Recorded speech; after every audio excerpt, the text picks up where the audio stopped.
most successful ever at this racetrack, and some guys with a lot of work to do to get to the front. Yeah, Kyle Busch, we'll keep an eye on him. Jeff Gordon, 5 wins at this track.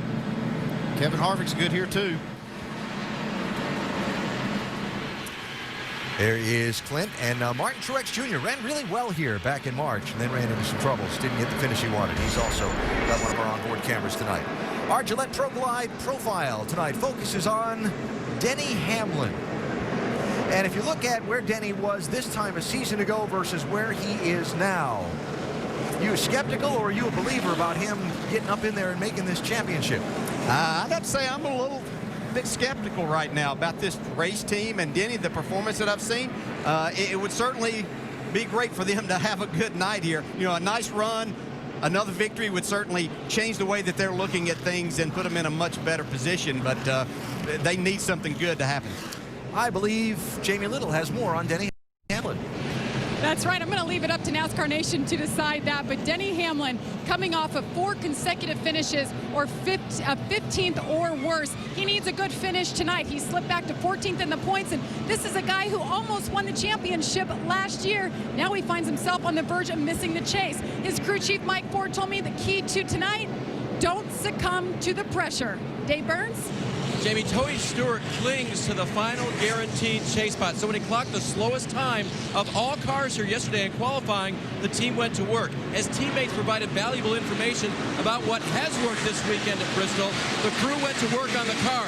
Crew Chief Darian Grubb told me it's the biggest reset he's ever done on a race car between qualifying and the race event itself.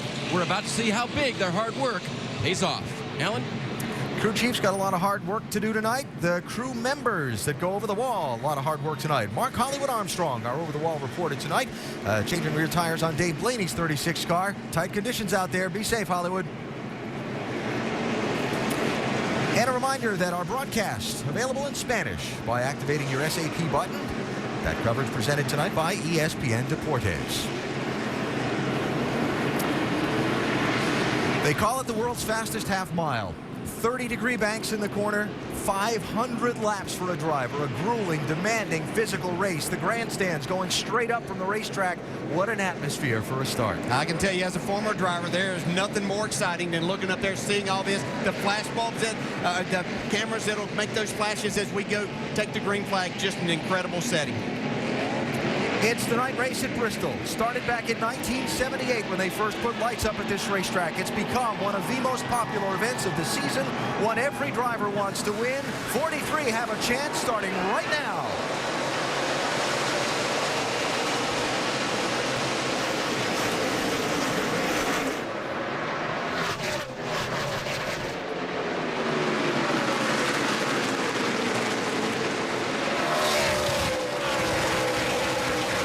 Ryan Newman leads lap 1, the race for second. Carl Edwards 99, Jeff Gordon 24.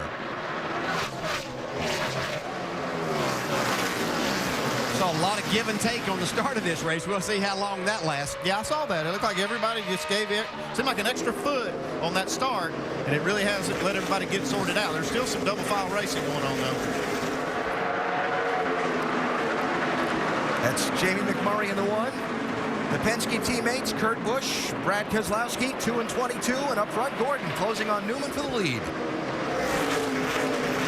We talked about Jeff Gordon's win here, but he hasn't won on this new surface and hasn't won in this particular car since it went to that. So, see, looks like his car is awfully strong to start this race. And just a thought, as you see people trying to work that lower side, like Gordon, trying to get the lead on Newman. This racetrack has progressive banking. There's less banking in that lower lane than in the higher lane. Yeah, he's obviously faster than Newman. Looks like Newman realizes that, too, and just gives him the spot. And he'll just kind of fall in second and see where his car looks good. Yeah, and I think that the nationwide race last night showed us if you get your car on the bottom of the racetrack, it can be fast down there and don't wear the tires out. That is still the place to go, but it's a very difficult pass. There's the race for second. Edwards and Newman now. Edwards just about has him cleared. I think Newman was giving him that spot, but looked like Carl might have gotten a little bit loose and held him up a little bit. See Jamie McMurray there. A lot of people talking about that one car in practice was extremely fast on the longer runs. It's for 5th position. Kurt Busch, another guy who's had so much success at Bristol, but not since they redid the track or since they introduced this car of tomorrow, this new generation race car. All of that certainly changed the way that you race this racetrack, but it's a matter of these drivers adapting to all of that. Jimmy Johnson moving up a couple spots on the start in that 48. Right behind him. Clint gets really loose on the bottom. Marcus Ambrose and Logano work at the top. And these cars with all the horsepower that they make, even more difficult to run that bottom side, keep the rear tires hooked up to the racing surface. See Clint still extremely loose. Can't complete that pass on Logano. Yeah, I asked Marcus Ambrose, I talked to him earlier today, and he was talking about really the best place and the only good place to pass is on the top side. And he's kind of committed to that. Now, DJ, this is where we talked about that patience thing earlier at the beginning of our comments about guys trying to make passes and maybe not being able to finish them when they want to and start to get frustrated a little bit. Yeah, and it happens in a hurry because these laps go by so quickly. You get lined up. It's not a Talladega type situation where you get trained, but you can get in that type situation, lose 2, 3, and 4 spots at a time, and then you really start pressing the issue. Everybody's playing nice right now, but when this leader starts coming around on the backside of the field, there's going to be a lot of pressure on those drivers back there to get moving, and that's when you'll see that give and take start to change a little bit. So Kurt Busch up in front of Jamie McMurray. That's his 6th and 7th places. Next in line to take a shot at McMurray is Mark Martin in 8th.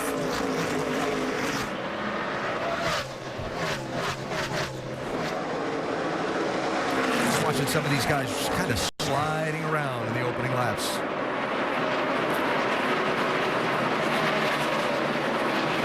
We're talking about Clint Boyer and talking about patience. He said you got to be on offense.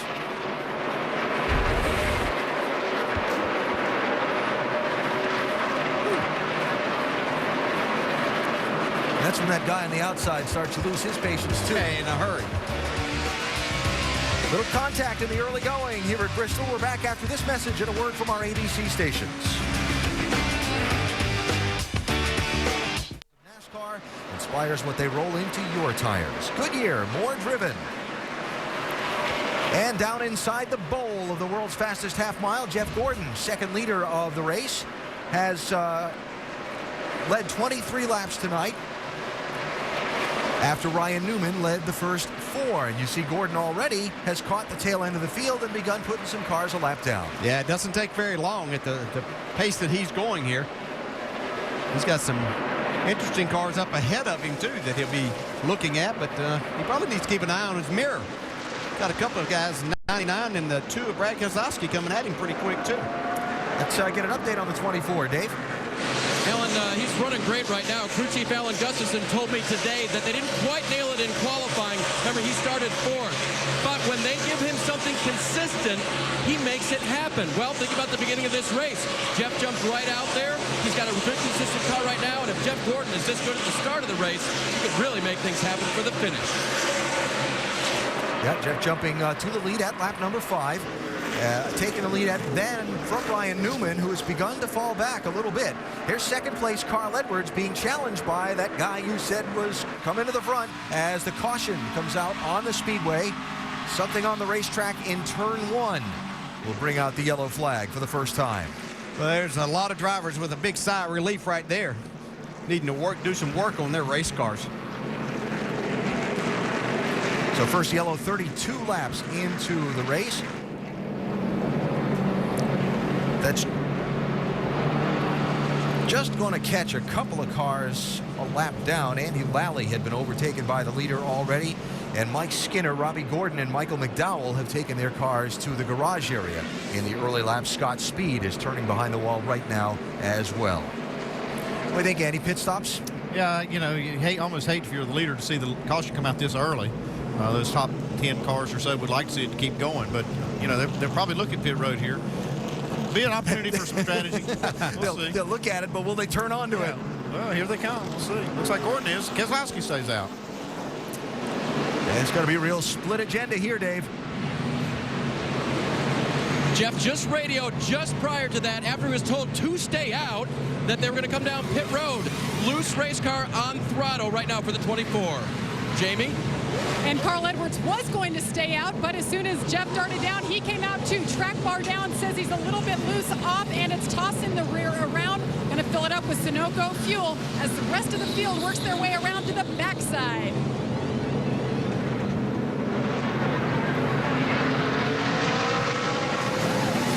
Jamie McMurray a little bit too tight on entry, and then it's loose off. Says it just carries him through the middle. They're going to just make a 4-tire change, air pressure adjustment as well. Bono Mannion, the crew chief's been pretty happy with the car this weekend. Doc? Mark Martin said the car started tight, then neutralized, balanced pretty good. We're in a little bit of an air pressure change. Mark's wants to run the bottom of the racetrack, down and away under 12.5 seconds, guys. Got a lot of guys stayed on the racetrack. Some of the others have come down pit road, had some strategy for those who did pit. Where's Jeff Gordon going to wind up on this restart? We'll tell you when we come back to Bristol.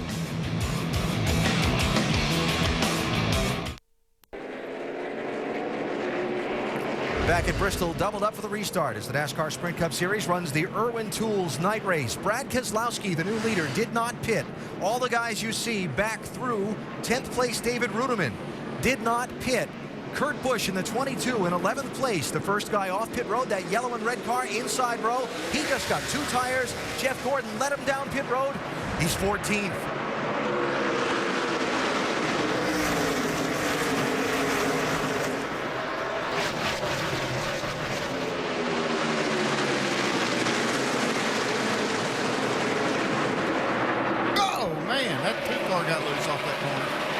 Going to cost him the lead. Yeah, he about crashed, though.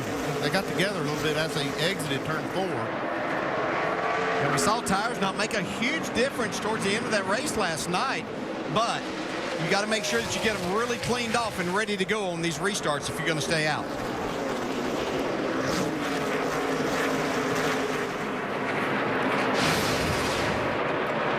He's really tight. Well, yeah. Got a little help, too. Yeah. I said they were tight together all the way through that corner, and he had some definite help there. So Matt Kenseth is out in front and becomes the 4th different driver to lead this race.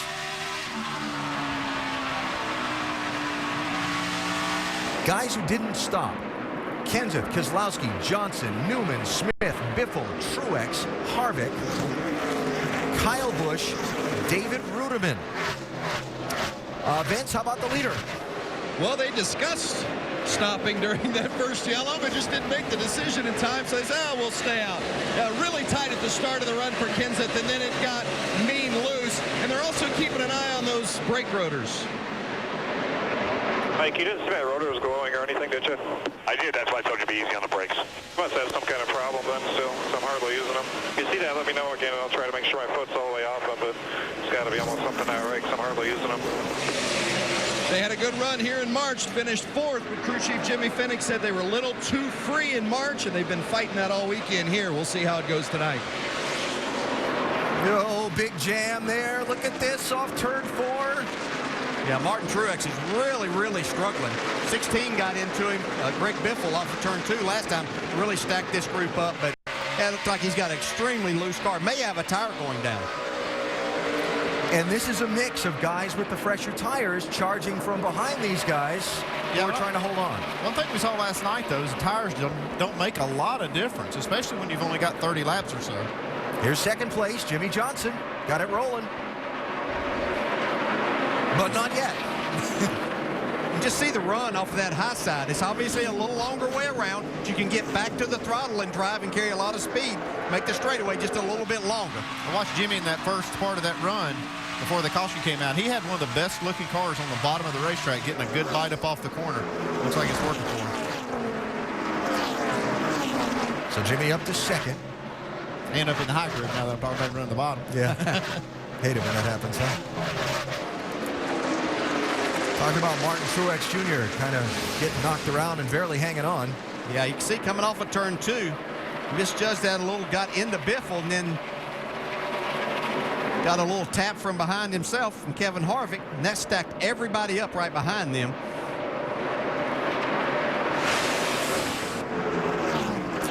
Let's talk about the 2-car, Doc. Well, during the caution flag a moment ago, Brad Keselowski said, I'm a little free on exit.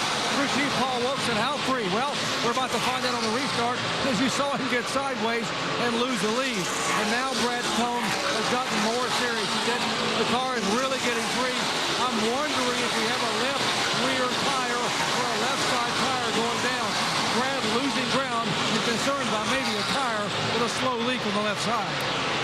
And, Doc, when you look at the left side tires on this 2-car, that yellow lettering that normally says Goodyear is not there. Yeah, but I'm looking at his lap times, and they look good. He was actually the second fastest car on the track the last lap, and that's what I'd be telling him if I was his crew chief.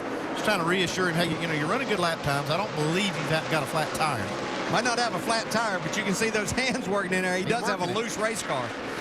And when that lettering is gone, it means you've been rubbing up against somebody. Oh, yeah. You can see the rub from Kenseth that he got off turn 4. This is Harvick. Yeah, Harvick's really been, watched him a little bit on that first run, really working the high side.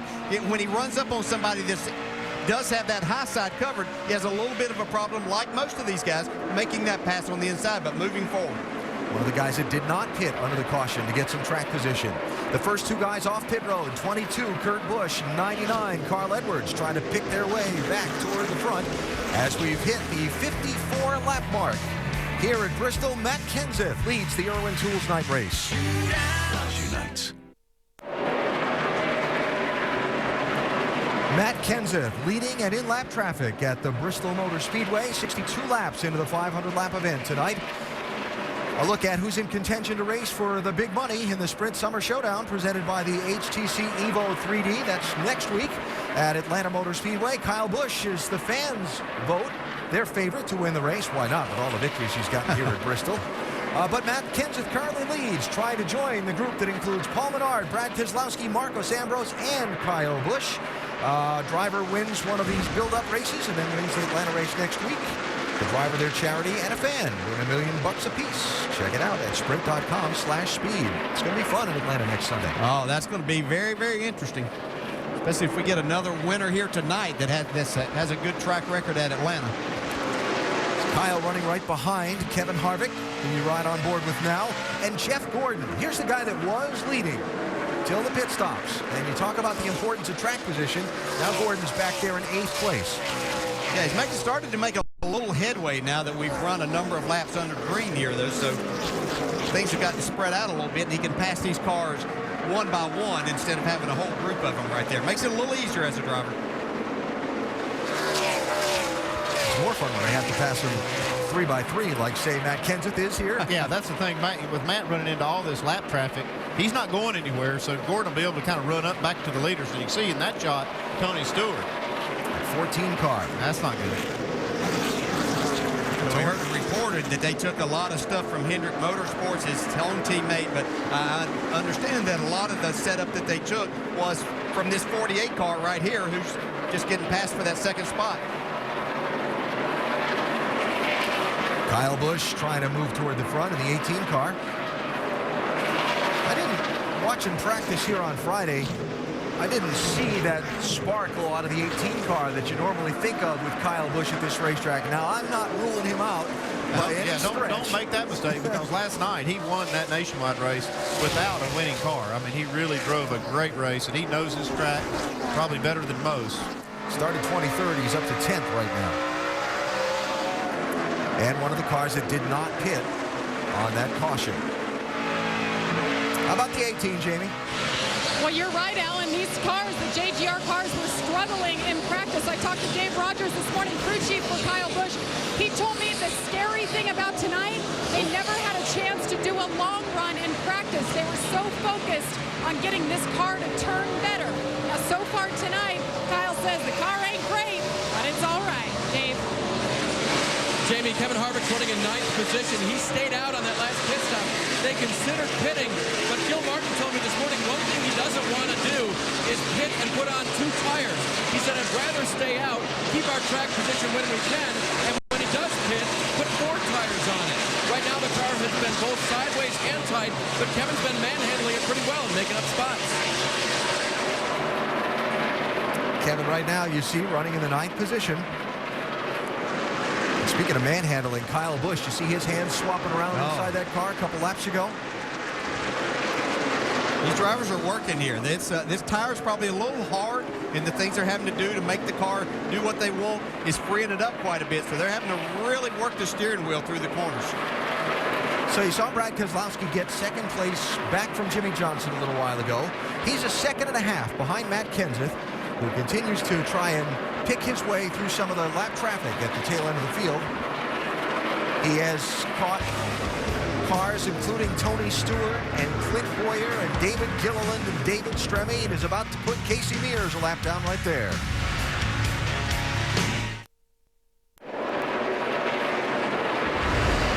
The NASCAR Sprint Cup Series running at Bristol Motor Speedway, still early in the going in tonight's 500-lap event. Matt Kenseth out in front, one of 4 different drivers that have swapped the lead during tonight's event. And a look at the DirecTV NASCAR head-to-head knockout. Of course, tonight, the fastest 4 trying to settle it out. And if Matt is able to hang on, he'll be the DirecTV NASCAR head-to-head knockout champion. Matt racing for money for a charity, and fans brackets also that were entered for the competition could get somebody $1 million. Right now, Kenseth knocking him out, but not by much. Brad Keselowski right behind him. No wonder he's driving so hard tonight. He took that lead from Brad Keselowski. He took it on purpose, too, man. He is on a mission. There's the gap, 1st to 2nd. Brad's got it back together now. You know, his car was really loose for a few laps after that restart, but it's coming around pretty good. Yeah, and you find that when you're on the restart, you're knowing that you've got to go harder, trying to drive it a little harder. And then once you're able to get out kind of in the clear, which Brad is right now, you can drive your pace, and it's a lot better. 13th and 14th places. And others just in front. Yeah, I was watching that 18 car of Kyle Busch. He was working the racetrack. You know, he was really loose on the bottom, trying to pass some cars. Saw him back up right there, just try a few things. Looks like he's found something a little bit here, and he's been able to get by Marcus Ambrose. He's got a lot of traffic in front of him. Mark Martin right there, right in front of Busch and Ambrose, and then you've got Truex. Yeah, and Truex has been extremely patient with his teammate there, David Rudiman. He's really holding him up, and he's tried to get underneath. He's tried to go around the top side and hasn't been able to make either one work. 38 cars, Travis Kvapil not on the lead lap. And this whole group of cars racing pretty hard from 9th spot on back, Dave. It looks good, Alan. I don't know how you feel if you're Martin Truex there. He gets out of the middle right there, and a little wheel right there, too. A little free right now. Not bad. Remember, he did not pit on the first round, so right now Truex just trying to hang in there and make his way forward. The point out the window by the teammate there. And so Truex picks up that position from Rudiman. That'll be 10th spot. Again, with a lot of company right behind him still. Andy, let's talk about these guys that didn't pit and a fuel range. We may see some green flag pit stops if we don't see some contact and a spin. Yeah, there's still quite a few laps before they have to make that green flag stop. Of course, Jeff Gordon and some of the other ones pitted under that last caution, so they go longer. But some of the guys that stayed out, they can probably go about 30, 40 more laps probably before they need to come down pit road. I was hearing an outside number of about 135 at the very outside. That probably is an outside number, especially for the cars in that first run, because they have all the pace laps and everything in the warm-up. So guys fighting pretty hard for spots in traffic, trying to keep up with those Fast Five. Matt Kenseth leading back after this message and a word from our ABC stations. It's the Angels and the Rangers. Sunday night at 8 on ESPN. Sunset in Thunder Valley. The lights are on inside the Bristol Motor Speedway, where the NASCAR Sprint Cup Series race has just gone under caution for a second time. That is right at the bottom of turn number 1. And I don't know what it is, but I know if I was out there in a race car, I don't want to be running over it. Yeah, it was up in the groove and got knocked to that point, but obviously something that had to be gotten out of the way. Certainly not exactly part of the groove, but doesn't need to get run over at some point in time. Those guys that were looking at those green flag pit stops? Now they make them under caution. See a lot of cars on pit road this time. The split pit procedures, they head down the backstretch. Pit road first. Dave? The first is the 43rd pit box. That'll be Jeff Gordon giving up 6th position. His car is pretty good, according to the driver. A little free in and off, tight at the start, but it came to him. Air pressure adjustment, 4 tires, Sunoco fuel. Jamie? And the 48 got that track position early by staying out. Wedge adjustment, 4 tires said the car is up on top of the racetrack. Just too loose for him, but it worked. It was a good stop. 4 tires, he's down and away. Vince? The 17 of Matt Kenseth, he's been your leader. He says it's tight in the middle and a little bit too free off. It's a 4-tire change. Top of your screen there. Also going to make an air pressure adjustment. Doc. Middle of your screen, Brad Keselowski, hottest driver in the month of August, says don't touch a thing. 4 tires, Sunoco fuel. The car is great, turning really well. Bottom of your screen, Ryan Newman says I can't put wheel in the car. It's free on exit. Got to put a half a round of wedge in the left rear. 4 tires to try to tighten up so he can get that throttle on it coming off of the turn. Guys? Race off pit road. Looks like Jimmy Johnson. See if there's any speeding penalties handed out in a minute. Come back for the restart and follow up on anything from those pit stops. A lot of action on this tight pit road at Bristol.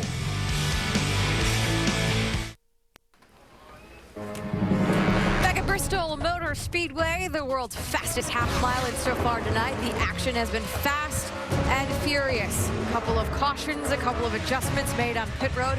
Right now, Jimmy Johnson will line up as your leader, but coming off with some pit stops, some drama for Brad Keselowski. Too fast exiting pit road. Yeah, we saw him really accelerate real hard, getting ready to leave pit road. He looked awful fast. 22, excuse me, the 22, Kurt Busch exiting pit road. But it is Brad Keselowski who will line up next to Jimmy Johnson on this restart. Alan?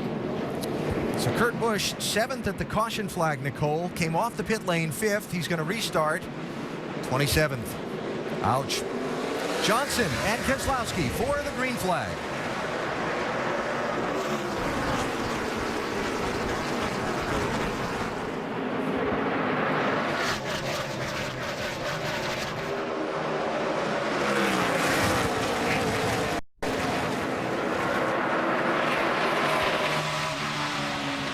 Jeff Gordon trying to make some quick work on this restart. Working on Brad Keselowski for 3rd. Well, Brad had a good run there, but Carl Edwards had struggled a little getting off of turn 2, and Brad couldn't slide up in front of Gordon like he wanted to.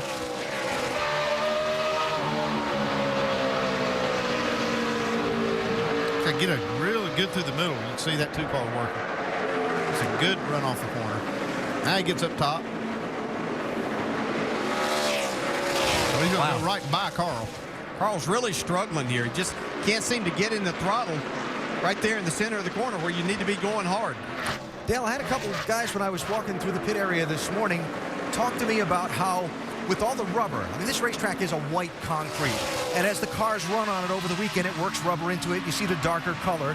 When they run around it under caution, the race cars actually pull some of the rubber back out of the surface, and sometimes, depending on your car's handling, it takes a few laps to get that going again. Yeah, we talked a little bit about this at Michigan last week, kind of the same thing right here, and you really have to clean your tires off is one thing, and then wait till that groove gets the rubber back down on it to make your car feel like it did the time before. Yeah, it really is bad if you're staying out. If you stay out on the track with hot tires, it really picks that rubber up.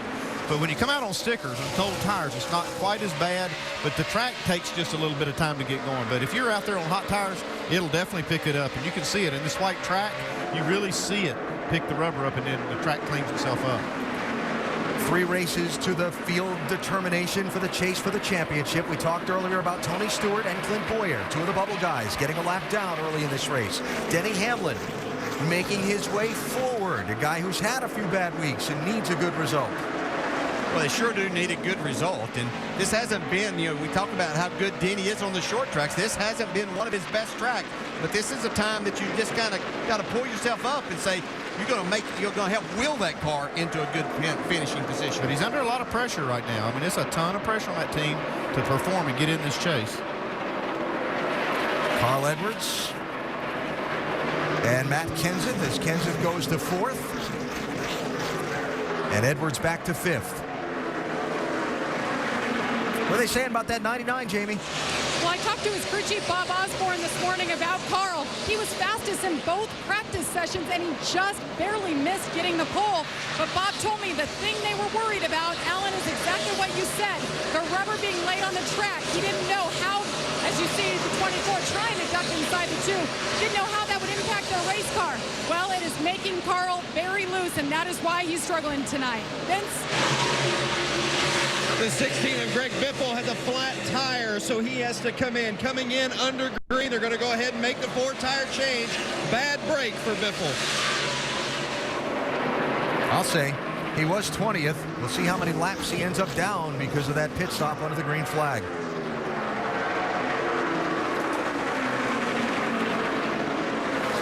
I guess, always looking for the silver lining, it's early.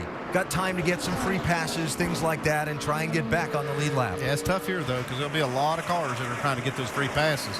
Change for second. Night. Sorry, Andy Gordon by Keselowski.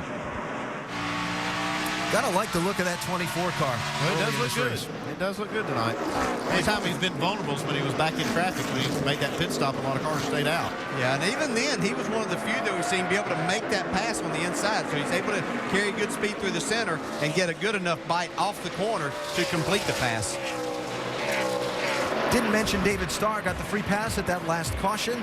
Matt Kenseth leading that last segment of the race. Now he's back in traffic in 4th. Jimmy Johnson, the race leader in Thunder Valley.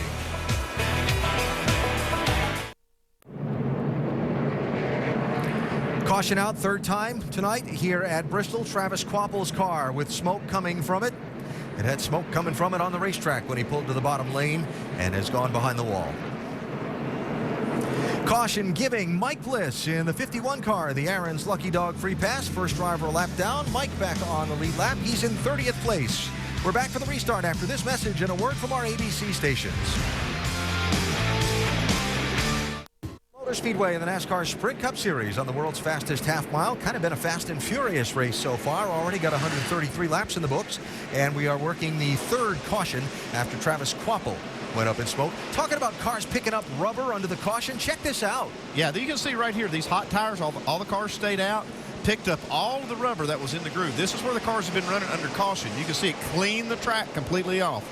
Tim, can you tell us more about that in the Custom Tech Garage? Yeah, Andy, we happen to have a handful of it right here, buddy. When the cars go off on the racetrack, they look like this. They're brand new, but that, like Andy said, when they get up over about 250 degrees, this debris that comes off the tires, it affixes to the tires right there, and it gets real slick, especially on the restarts. Guys? So we'll see who's slipping and sliding around trying to put that rubber back down on the racetrack in these first few laps after we go green. Jimmy Johnson and Jeff Gordon.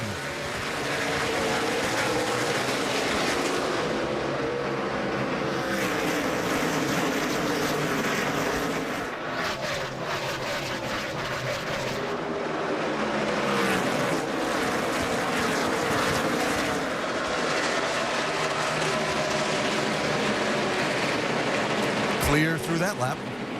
It doesn't take them long to put that rubber right back down on the track. Hey, I need to clean up one small detail from before. Greg Biffle, the green flag pit stop, lost 2 laps, kicked him down to 38th place. Then he made a stop under this caution, got busted for speeding exiting pit road. Just not a good night for Greg Biffle, and he was needing to have a good one.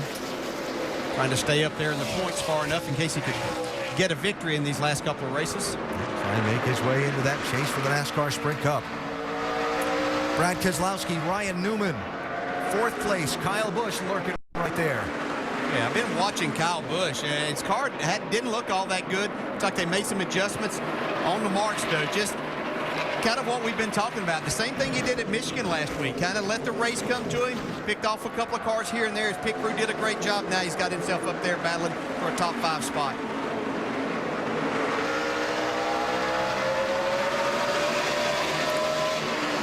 You would probably agree with this statement that this is one of the racetracks where the onboard camera doesn't do justice to how hard the driver's working. No, it really doesn't. Just how much Kyle looks like he's on a Saturday night drive here, and as we watch him. But it just doesn't show how much he goes down in the seat, how much it really wants to throw your head to the side. But they've got these neck head supports in these cars now that where it's right against your helmet, so you don't see all of that happen. But this is tremendously physical racetrack on the driver. When you run 500 laps, you're spent. And it's no different than any other sport. I've seen a lot of golfers make that game look easy, and I can tell you firsthand it's not. Because I'm not good at it at all. But I've seen a lot of golfers make it look easy.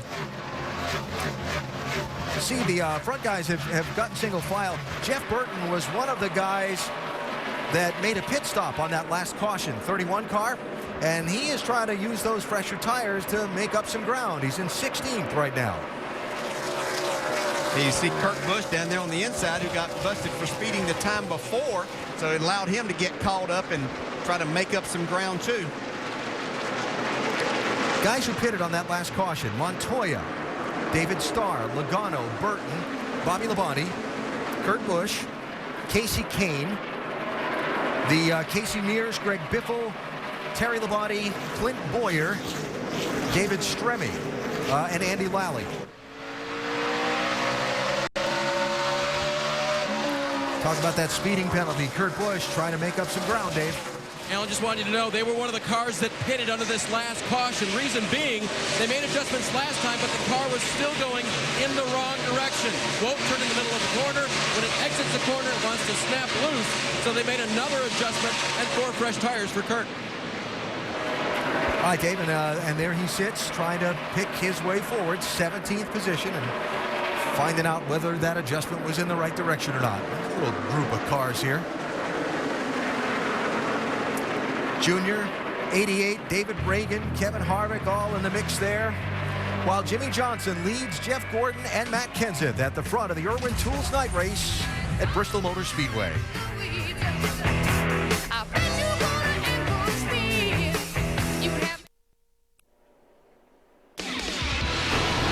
ESPN's coverage of the NASCAR Sprint Cup Series on ABC. Brought to you by Toyota. Back at Bristol Motor Speedway, where we are 156 laps in, Jimmy Johnson is your leader. Now, Sprint brings you an inside look at the chase for the NASCAR Sprint Cup. There's Jimmy Johnson out front, and the guy making the most moves right now, the 56 driver, Martin Truex Jr. Right now, he is up 18 positions. Truex is on the move. A couple of the guys who are not, Clint Boyer and Tony Stewart, right now battling for weight. 31st. Oh, yeah, those two guys really got me concerned. I do not know what's going on, why their cars are handling this bad. But, guys, they're about 3 to 4 tenths of a second slower than the leaders right now, and that's a lot right here at this particular racetrack. Although, Clint Boyer's got himself into position for the lucky dog if it does come out, Brad. Yeah, but they're a lap down, and it's really confusing. Both of these guys are really, really good at this racetrack, so I expect them to make their way up into the top 15, 20 early on. They are really struggling. And it's interesting because both of these guys are trying to get into the chase. As they run right now, the 33 car is 12th in points. Tony Stewart is still in the top 10, but he only has a 23-point advantage over Brad Keselowski. Let's get you back to the front of the field. Nationwide Insurance is going to get you caught up to speed. Jamie Little, what's going on with that 48? Well, a little bit of strategy and a very good pit crew got Jimmy Johnson in position. Now he's leading. Remember, early in the year, this team struggled on their pit stops at various races. The biggest problem was their front tire changer. Well, the guy on the left-hand side, that's Dave Collins. He was on loan to this team from the 14 of Tony Stewart. He was so good, Jack Knaus told me today, he's keeping him the rest of the year, and tonight they are getting it done. Dave? Jamie, when I checked in with the 24 this morning, crew chief Alan Gustafson told me that at times they were as good as anybody in practice. At times, they were a 20th place car. He said it wasn't any general direction, but when we hit it, we were pretty good. So he thinks they got the right adjustments, and I'd say so. Running second, Jeff saying the car is just about where it wants to be balance-wise. Vince? The 17 of Matt Kenseth, he's a two-time winner here at Bristol. He led 68 laps earlier tonight. He's having some concerns with his brakes. Starts the same, gets looser quicker. I hardly have any brakes, so we're getting already. Now, this ain't the same car we ran at Pocono, is it? It's probably a dumb question. No. It just feels just like that, and I can't even use them. They just get hot, and I can't even, seriously, like, not hardly touching them. If he's having that much issue with his brakes at this stage, imagine how it might be later in the race. Remember, it's a long one here at Bristol, Doc. Yeah, hard to believe that Brad Keselowski has never had a top 10 finish here at Bristol, but Brad has a very, very good race car. He said from watching tape over the years, he saw that Kyle Busch and Mark Martin both run the bottom of the racetrack. So Brad's car right now, good on the bottom, it may be better on long runs up top. You see him dive to the bottom of the racetrack. He's making a lot of time down there because not much traffic running on the inside. Now behind him in fifth spot, our pole sitter, Ryan Newman. Newman said the car was very free. After about 40 laps, they came in on the last pit stop, headed around the wedge.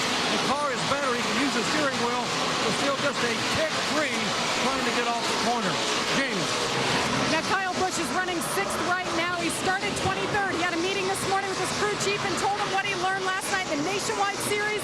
The car would tighten up. Well, it's already done that early in these laps. They've been trying to free him up. You see him sawing the wheel there. They've been trying to adjust, but he continues to fight that car through the center and exit. Behind him, Carl Edwards, he too is talking about the Nationwide race last night, saying this car is terrible loose. And even though they made those adjustments on the last round of stops, he said it has made him worse. Dave?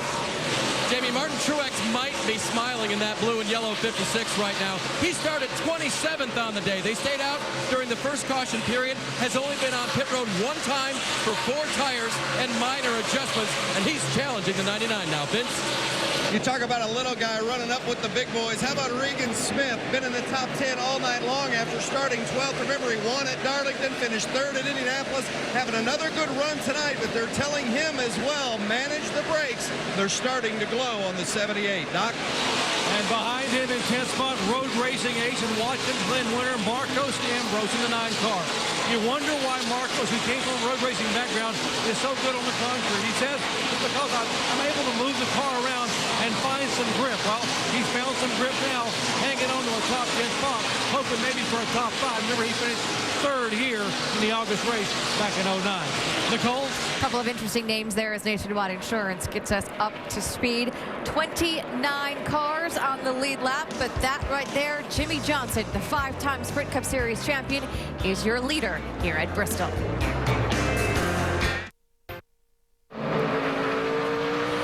For the lead at Bristol, the Hendrick teammates, 5-time champion Jimmie Johnson, and the guy who wants 5, Jeff Gordon. He is trying. He's run hard here, but trying to make this passage difficult. They've been in traffic so many times. Looks like Jimmy's going to give him the spot now. See Tony Stewart right in front of that, trying to keep from going 2 laps down here. That was your mid-race break.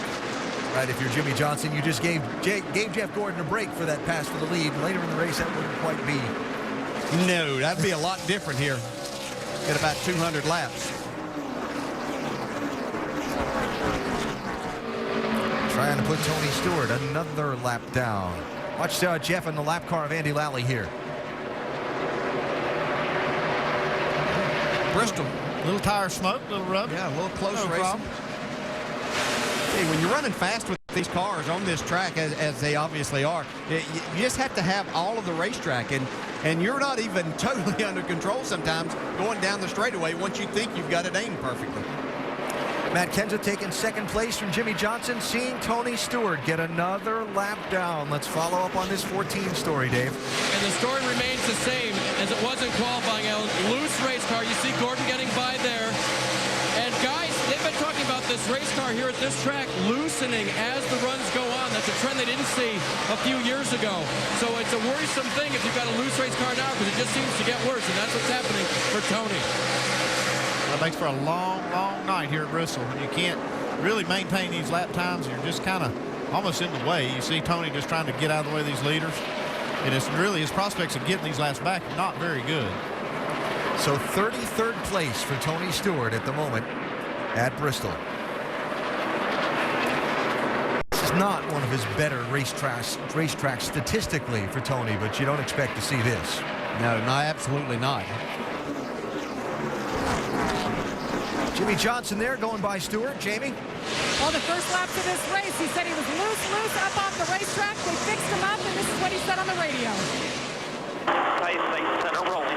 Trying to stay off the brakes there. I've been off.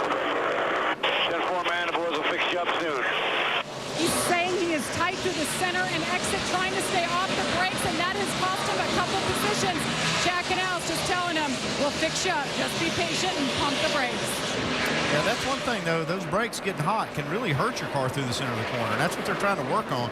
It takes a lot of discipline from the driver to try to lay off the brakes, because it does affect the car the longer you run with those brake rotors glowing red. Yeah, there's a real balance to that, Andy, in trying to do that. You know, you want to go fast, but to do that, to get the car to turn in the center, you need to slow it down just a little bit, but you're only making and compounding the problem by doing that and getting more heat and air into that right front tire.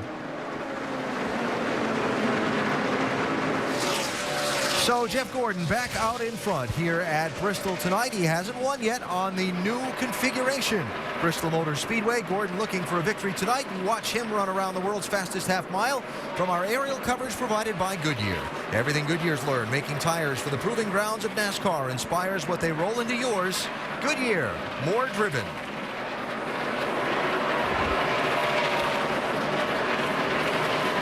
Jeff Gordon says that since they went to this configuration racetrack and this style of race car, he's really struggled here to get the win, and he says it's a real personal goal of his to conquer that challenge. Looking good tonight. Good race here. Martin Truex Jr., Kyle Busch, 56 and 18. 6th and 7th places. Yeah, Martin Truex having a really good night here in this 56 car. He's run Kyle Busch down. Kyle's been able to go pretty good up on this top side. He struggles a little bit as they get to some of the lap traffic, and Truex gets right to his bumper. See Carl Edwards back in there, 99 also. Carl up toward the front of this race earlier, running as high as second. And right now showing in 8th place.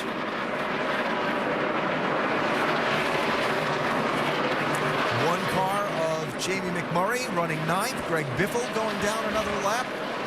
Speeding penalty, unscheduled stop for a vibration for Biffle earlier, compounding his troubles on the night. It's Gordon leading in the Irwin Tools night race at Bristol. Playing some night baseball there, doing some night racing here, Bristol, Tennessee. And the NASCAR Sprint Cup Series, where Jeff Gordon leads, not quite yet at halfway through tonight's event. Well, we talked about drivers that were good on the old Bristol, some that were good on the new Bristol. Coming into tonight, Jeff Gordon had only led 5 laps on this new surface. I think he's kind of figured it out tonight. Yeah, I think Alan Gustafson has done a nice job in working with Jeff at some of these racetracks that maybe he struggled with this car, this particular car at. And I think it has more to do with the car than what it has to do with the actual racing surface here. But I think they've got things pretty well worked out here tonight. You'll see the gap from Gordon to Matt Kenseth, who runs second in that purple 17 car. Vince, little interesting story unfolding with that 17. It's amazing, Alan, that Kenseth actually is running some laps faster than Gordon when he's not in that traffic, but Kenseth continues to be perturbed about the way his brakes are reacting. Not many brakes, Jimmy, no front brakes. I can be able to race for a championship if they can't figure out how to put brakes in these cars here. We're going to have to buy something different or something here. No front brakes at all.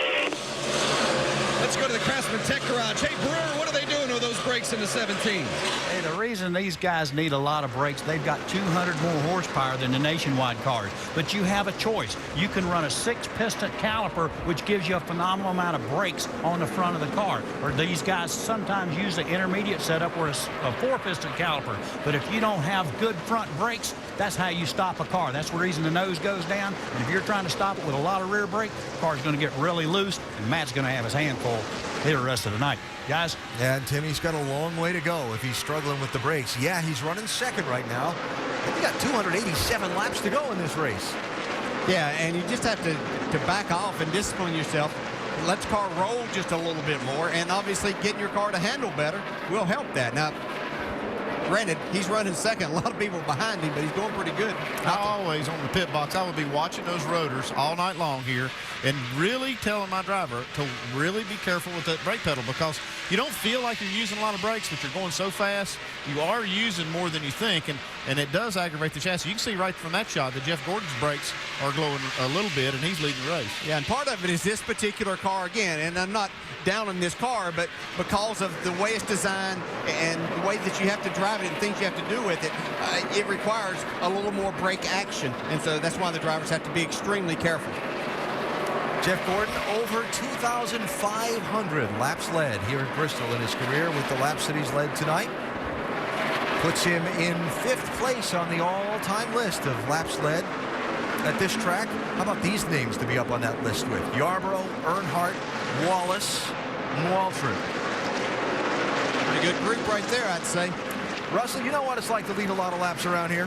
Well, I do. And one thing I'm watching, I hear all this brake talk going on. I see all these rotors cherry red and stuff. And guys, every time I've seen rotors cherry red, it's always been because cars don't have enough grip. And they fly down the straightaways, they slam on the brakes to try to get the cars under control.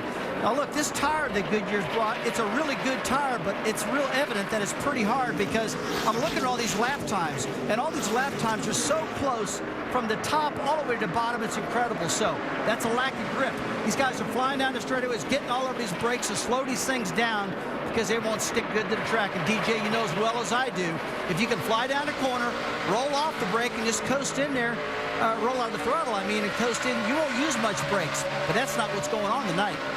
No, it really isn't, Rusty. And again, this car that's a little higher center of gravity and all of that stuff makes it more difficult. But you're exactly right. That's what you have to do. You have to make an adjustment as a driver. And as wide as this racetrack has gotten, I would think that it'd be a little bit easier to make all of that happen and rolling through the corner. Well, you would think so, but it's not happening right now. And these guys, you're just going to have to back these corners up just a little bit, I call it, and try to cool these brakes down. That will help a little bit. But things happen awful fast here in Bristol, and you're going to have to run hard but be patient at the same time. Running hard and be patient at Bristol. That's a hard recipe to master, that's for sure. Our ESPN on ABC coverage of the NASCAR Sprint Cup Series tonight from Bristol, Tennessee. It is 500 laps around the world's fastest half mile. We're just shy of the halfway point in tonight's event. Lap leaders tonight, Jimmy Johnson and Jeff Gordon and Matt Kenseth, just about equally sharing the time out in front of this event. Pole sitter Ryan Newman only leading the opening 4 laps. Brad Keselowski leading just a handful of laps in this one as well. Just 3 cautions in the event, 2 for debris, 1 for a smoking engine by Travis Kvapil. And the championship picture taking a bit of a shuffle tonight as far as those who are in the race to make the chase. Both Clint Boyer and Tony Stewart are 2 laps down in this race and having a really tough night in Bristol. It's been a long green flag run. Might see some green flag pit stops shortly. Won't be long.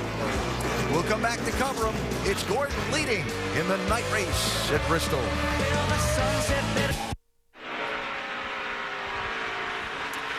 Lots of tight confines racing here at Bristol Motor Speedway. You're riding with Matt Kenseth, the 2nd place car, trying to follow Jeff Gordon up through some of the lap traffic and stay in contact with the front runner. And it's almost time for the pit crews of Gordon and Kenseth and the rest to go to work for green flag stops.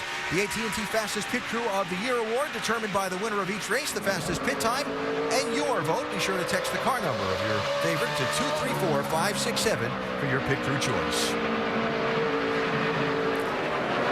Those green flag pit stops have begun, Doc. And Paul Menard becomes the first driver to come back here on the first straightaway. The car very tight in the middle of the corner. Can't get the turn. Getting it full of close, no fuel, 4 tires. Air pressure away. Vince. The 43 of A.J. Allmendinger has been running 12th. He said it's tight in the center, losing rear grip. 4 tires and an air pressure adjustment for the 43. Matt Kenseth is coming in the 17. Kenseth says he needs more rear grip, loose in the center and loose off. He's also been having brake issues, so they're going to put a round of wedge in it. It's a 4-tire change for Kenseth. Doc? Marcos Ambrose coming down 30 miles an hour. Remember, his crew chief is 1 here 5 times, 4 times with Rusty Wallace. The car 3 on exit. They're going to make an air pressure adjustment on Marcos' car. 4 tires. Right side tires on, left side tires going on. Dave. Leader Jeff Gordon on pit road. He said, I need a little bit more to lean on. That'll be a wedge adjustment in the left rear. 4 tires full of fuel. Jamie. In the 48, Jimmy Johnson, you heard him talking. He is tight, having trouble, especially the higher he got on the track. 4 tires stop with Jimmy Johnson. They will fill it up. They got it done on that first stop. Down and away, Doc. Pole sitter Ryan Newman still says I'm a touch free on exit. We've got to be able to make an adjustment. We will make an adjustment on the track bar as well as an air pressure change. Still can't use full throttle coming off. He's a little bit handicapped. Further up pit road, the 2 car. Brad Keselowski on. getting a 4-tire change. Brad said the car has been really, really good. It's a little bit snug in the middle of the corner. The track tightening up as the night goes on. Jamie. Carl Edwards of the 99 saying he was loose, loose, loose, just like last night. He's terrible adjusting on this car. He couldn't wait to come in and bid. 4-tire stop for Carl Edwards, Vince. 78 of Regan Smith. Been a good night, the Furniture Row car, but they need a little bit more grip. Still too loose. They made an air pressure adjustment and a 4-tire change. The one car, Jamie McMurray, they've been running up in the front group tonight as well, but he says it's still too loose. It's a 4-tire change with an air pressure adjustment for McMurray. Dave? Martin Truex Jr. had been running in the 8th position. A 4-tire change, air pressure adjustment. The car's still just a little bit bouncy for Truex. He's down and gone. Jamie. Denny Hamlin in the 11, just slow and steady. He's been making up space. Car is loose right now. That is the call for Denny Hamlin. They just want to take what the car is going to give him tonight, not push the envelope, Doc. Juan Pablo Montoya, they have made major adjustments on this car with 2 previous stops, including taking a rubber out of the rear. The car is really starting to take off. Juan says the car is a rocket ship coming off turn 4. Dave. Kurt Busch is on pit road. That car had been improving for him over that run, so a little bit better than he was before. It'll be a 4-tire change, just a slight air pressure adjustment for Kurt Busch. Jamie. Kyle Busch, who won the nationwide race last night, making history, saying he thought he was going to wreck. He needs more turn on exit. The car has not been that great. Adjustment for Kyle Busch as they work the left side of the car. Fill it up with fuel. 4 tires for Kyle Busch. Joey Logano leads. Now he comes to pit road for a scheduled stop. 30-mile-an-hour pit road speed, Doc. And he pitted on lap 131, Alvin. They thought they had an axle broken and maybe a rear end problem. The car was snapping sideways. They came in, put 4 tires, and didn't see a thing. They also checked for a loose wheel with no issues. And now Joey Logano said the car is really, really good. Great pit stop, 13.3 seconds. He's away. See Logano going right back up onto the racetrack. Green flag stops. You don't have to do the whole loop around. There's your leader, David Starr. He's really run a nice race tonight. Been very competitive, pretty fast car. Seen him, guys that are regulars in this that we expect to do well here at Bristol haven't been able to run with David. Then David Gilliland and Andy Lally have not yet pitted under this run of green flag stops. There is David Starr. Triple duty this weekend, all 3 races. Yeah, he might have missed the commitment line there by just a little bit. I think he's okay on that. I think as long as you get to left side tires below that, you're good. Doc?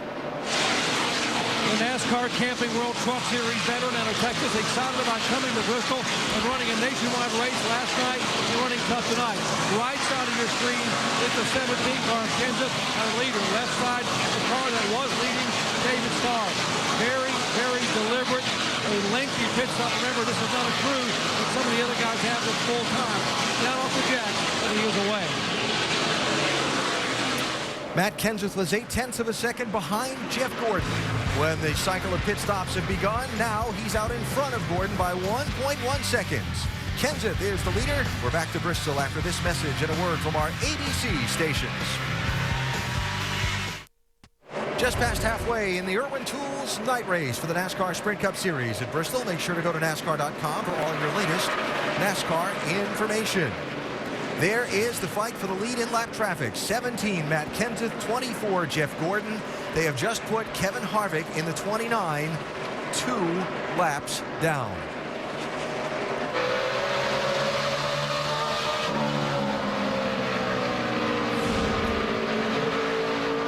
Like Kenseth might be struggling just a little bit.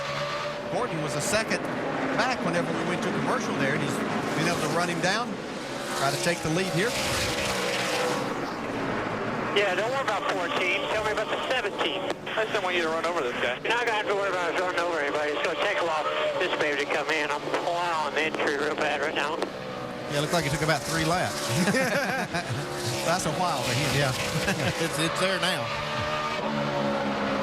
Yeah, that must be what it takes tonight. Is you just got to have a car that's tight, really tight, especially on the new tires, to be good, to not be loose longer in the run. Kenseth kind of squaring off the exit of that corner. Sorry. Yeah, I've seen Matt drive some different places, a lot like this, where he lets his car roll. Now he's trying to let it roll. You can see not getting in the corner quite as hard, but he's really getting a good run off the corner. He's able to keep Jeff behind him right now. He doesn't have any brakes, so he has to back off. That's exactly right. Yeah. Might have found something that's working pretty good. He's out front. This long green flag run that we've been in this race since we went back racing just after the lap 129 caution as Gordon completes the pass for the lead has put a lot of guys a lap down. How about Dale Jr. in that 88, Mark Martin in the 5? All these guys all of a sudden are behind. Yeah, and what happens, you get drivers like Matt Kenseth and Jeff Gordon who are really good getting on and off of pit road. Their pit crews do a great job. If you're off just a little bit, then you get to find yourself that lap down. Looks like Paul's got a tire rub on that left front. Made some contact somewhere. Yeah, that could be trouble for him. Get a lot of compression in the front suspension through the corner. You see that right there. There's not a lot of roll in the body. The bank is so high, you just get a lot of suspension compression. Menard with that big Indianapolis win. Talk about that wild card spot into the chase for the NASCAR Sprint Cup. Got a little tire rub, Paul. Try and run the bottom, see if it'll knock it out.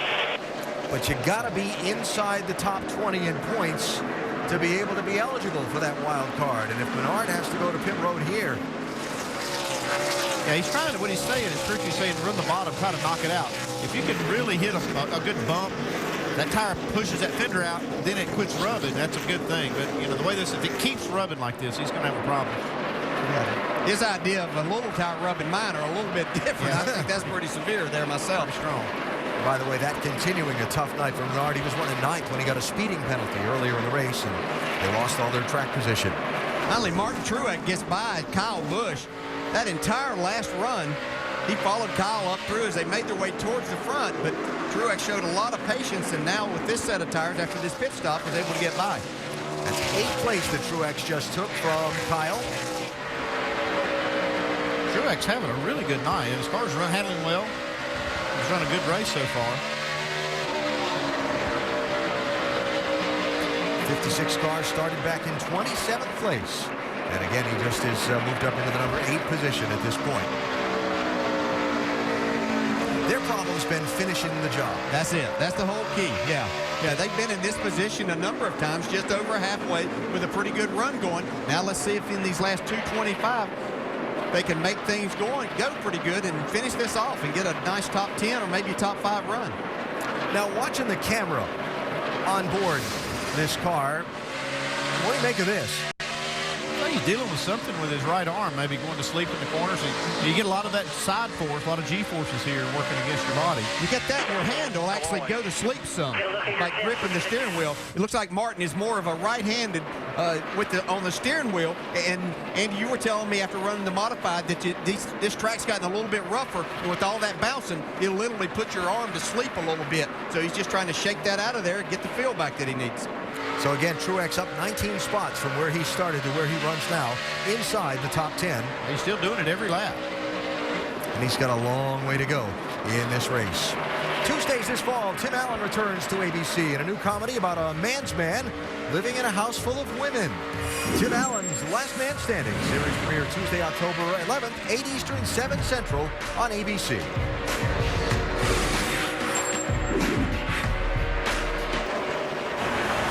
Working lap 285 here at Bristol, and it's been a typical Bristol night race with a lot of early beating and banging. Oh, yeah, a lot of beating and banging. The guys trying to get to the front.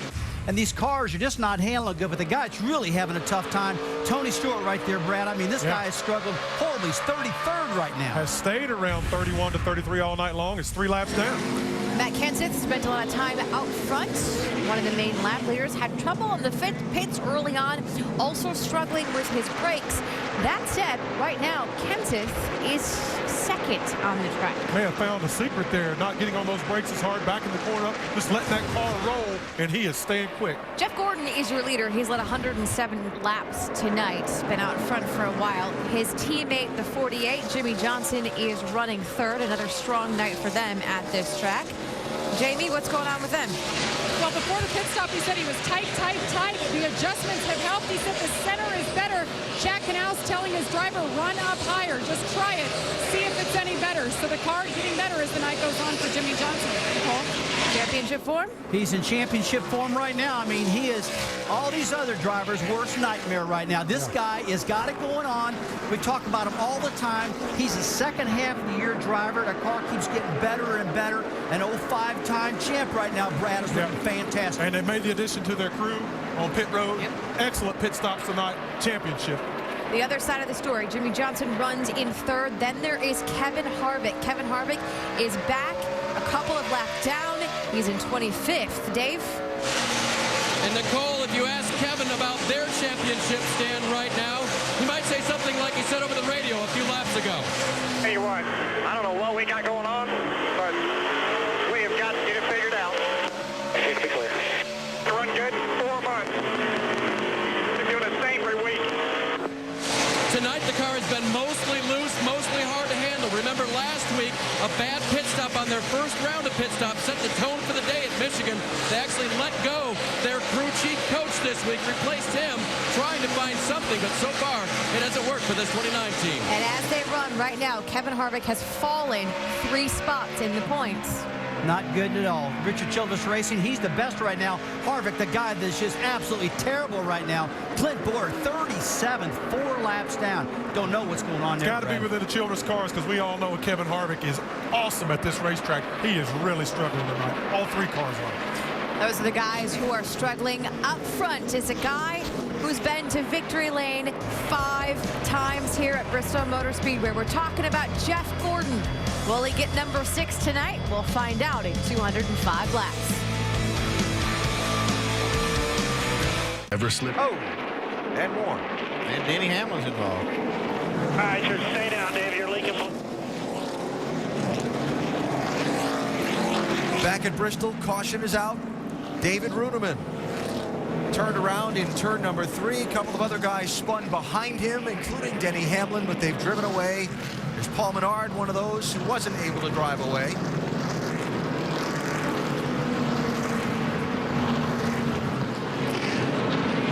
Is it Newton's law? For every action, there's an equal and opposite reaction? That might be what we see led up to this. Usually does here at Bristol.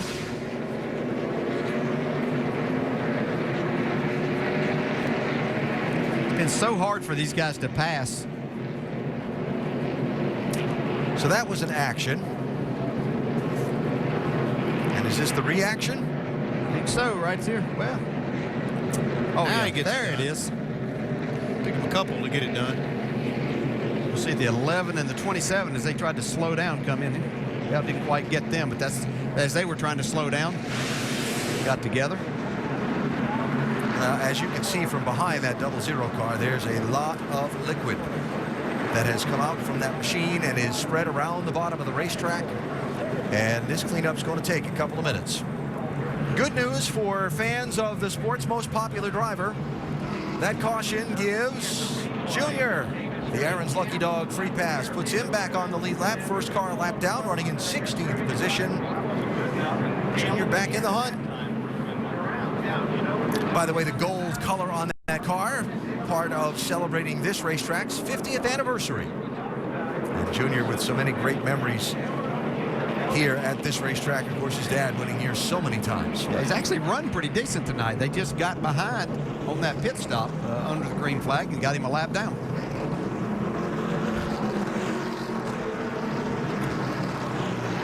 So pit road is closed. As you can see, that red flashing light at the top right of your screen. Yeah, they got a big mess going down pit road from the 00. Leaked a lot of fluids at the cleanup.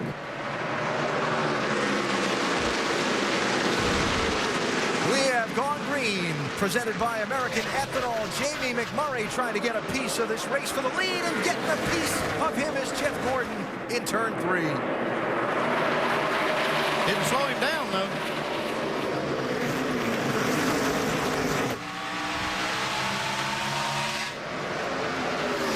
Jimmy Johnson, Carl Edwards, 4th and 5th, 48.99. You know, this track's coming to Jamie McMurray's car, where Kevin Mannion, the crew chief, makes some great adjustments. That car's really come to life. Yeah, they struggled a little bit at the start of this race after a lot of people making him kind of one of the favorites, said how good he was in practice yesterday, but he's starting to really show that now.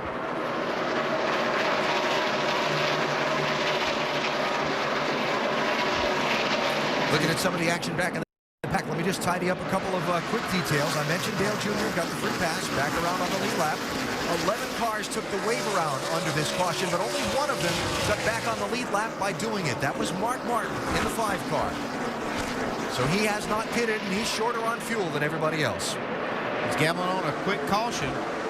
Try to get that, or make that pit stop.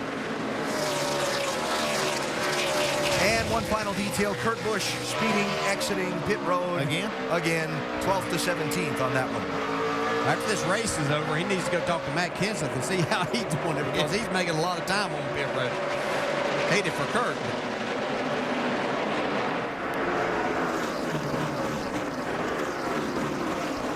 A couple of guys getting some notice tonight. Jamie McMurray has not had nearly the season this year that he had last year when he won all the big races. And just a few spots further behind him. A.J. Allmendinger having a top 10 night tonight. Martin Truex having a top 10 night tonight. So good to see some of those guys running in the lead pack. There's the Dinger in that 43. Yeah, he's been really solid all night. And his car looks like on the longer runs that it really stays with him well. And start to pick off some cars, but fresh tires right now going pretty good.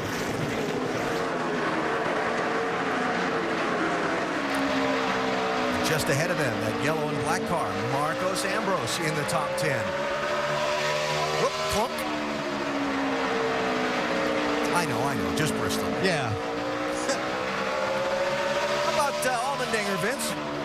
Well, it has indeed been a good run for A.J. And, you know, remember, he's working with a relatively new crew chief, Greg Irwin, as you see that battle for the lead between Kenseth on the outside and McMurray on the inside. They have been working on that car, that one car, McMurray. Bono Mannion's been busy making changes. They pulled a rubber out. They've made a wedge adjustment, some air pressure, but it looks like Kenseth's going to hold on to him, at least hold on to first place for now. We were talking about A.J. Allmendinger in that 43 running in the top 10. Greg Irwin and Allmendinger working together for just the 5th race since that crew chief change. Irwin told me Allmendinger watched a lot of film with him this week and really went to school on how to get around here better, and he's been more comfortable and better performing this weekend than ever before here at Bristol. Onboard film.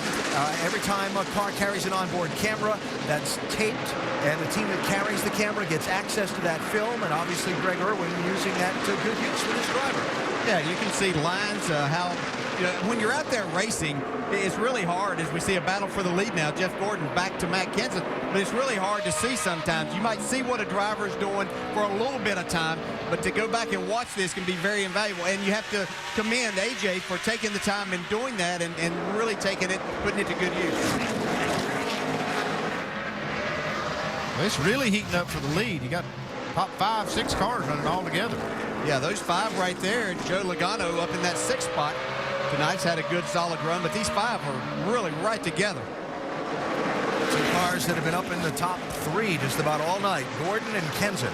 And Gordon goes back to the point. Yeah, showed where his car's really strong. Getting through the center of the corner there. Really able to make that pass look pretty easy.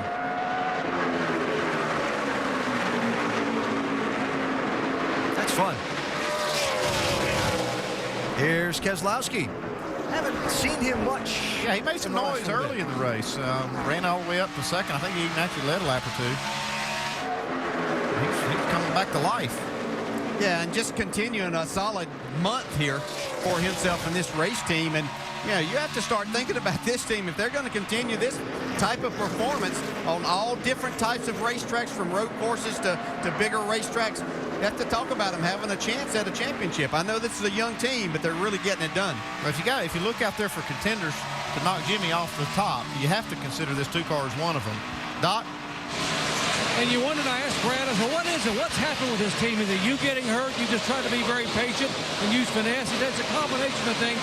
He said, yeah, my injuries have caused me to be much more patient with the race car. He said, simultaneously, Paul Wolf and these guys have started giving us really, really good race cars. He has never run well here in the Cup car, but having a great run here tonight. And the other thing that Keselowski said here this weekend, Doc, was talking about respect. he said with what he's been through, and remember, the team was there with him at that test when he crashed like that and had to witness all that. With what they've been through, the level of respect that he feels the team has for him, the guys that work on the car, has grown so much. He said it's really made it a fun atmosphere to be around. Yeah, there's no doubt you'll get a lot of support and guys rallying around you when they see you playing hurt, going that extra mile, so to speak. I'm sure that Brad would be the first to give Paul Wolf a lot of credit. Paul Wolf is a crew chief that was a race driver that's made every driver that he's been with a winning driver. So I think he has to be somebody that you look at and say, this has been part of the big turnaround. Yeah, I think that's an advantage for a crew chief to have been a driver. It's worked a lot. You can see this working excellent with this two-car and Paul Wolf. I just think it's a good thing to have that kind of experience. Top 5 tonight, right now, after 3 straight top 3 finishes for that Blue Deuce. And Keselowski hanging in there in this fight for the lead. Jeff Gordon out in front, 165 laps to go in the Irwin Tools night race at Bristol.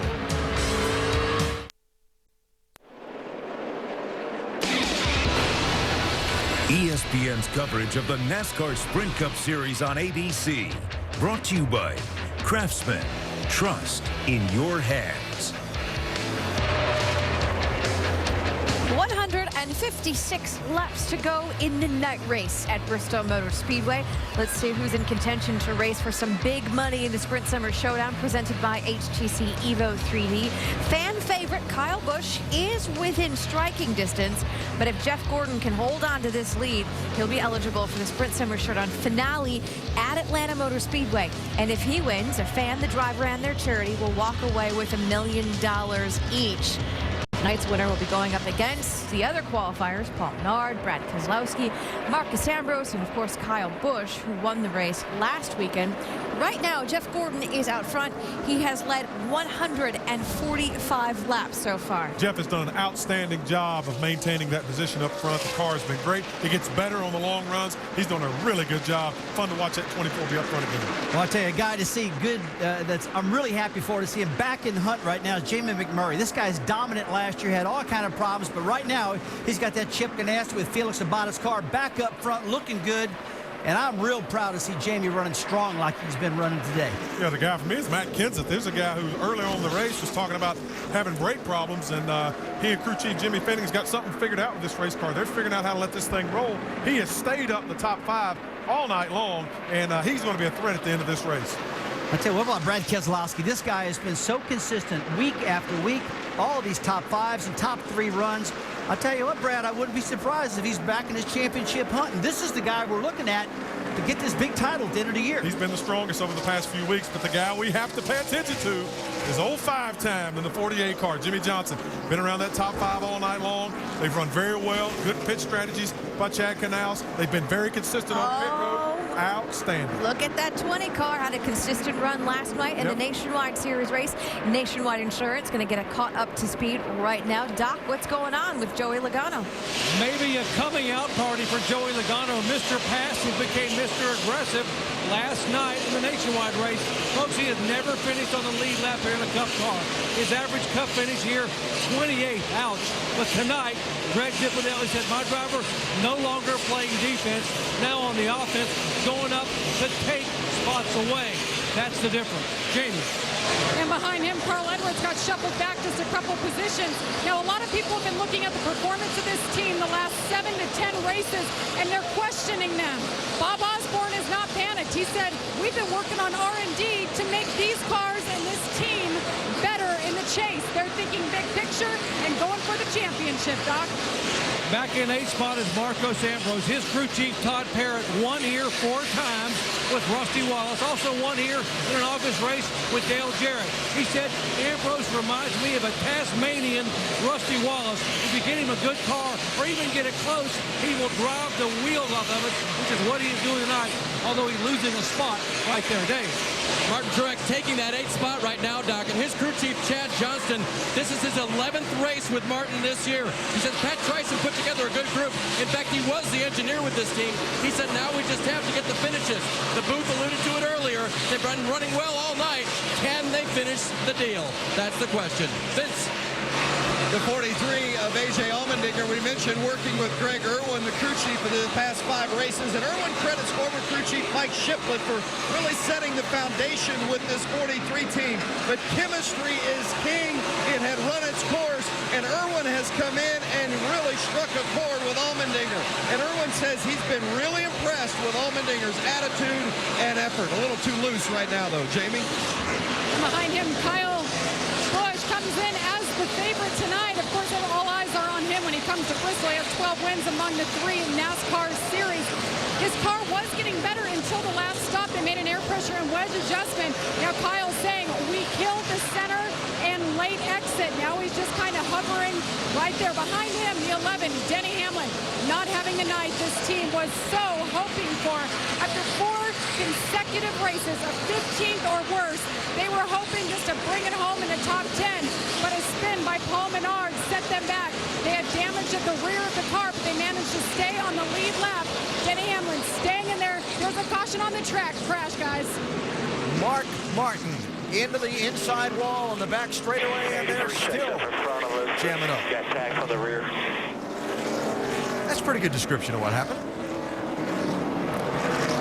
Leaders got there pretty quick, too, and Mark's still sitting in the middle of the track. Front, the whole front's just tore all up. Got the inside wall.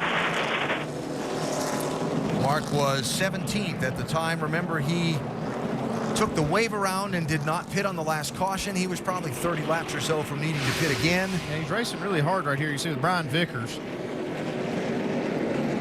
Get together. Mark gets the worst of it.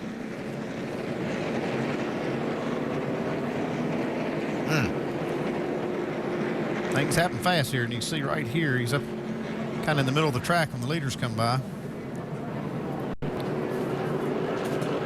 Yeah, that's really just kind of a misjudge on Mark's part. He was trying to slide up in behind. I think he thought the 83 of Vickers had just a little bit more speed than that.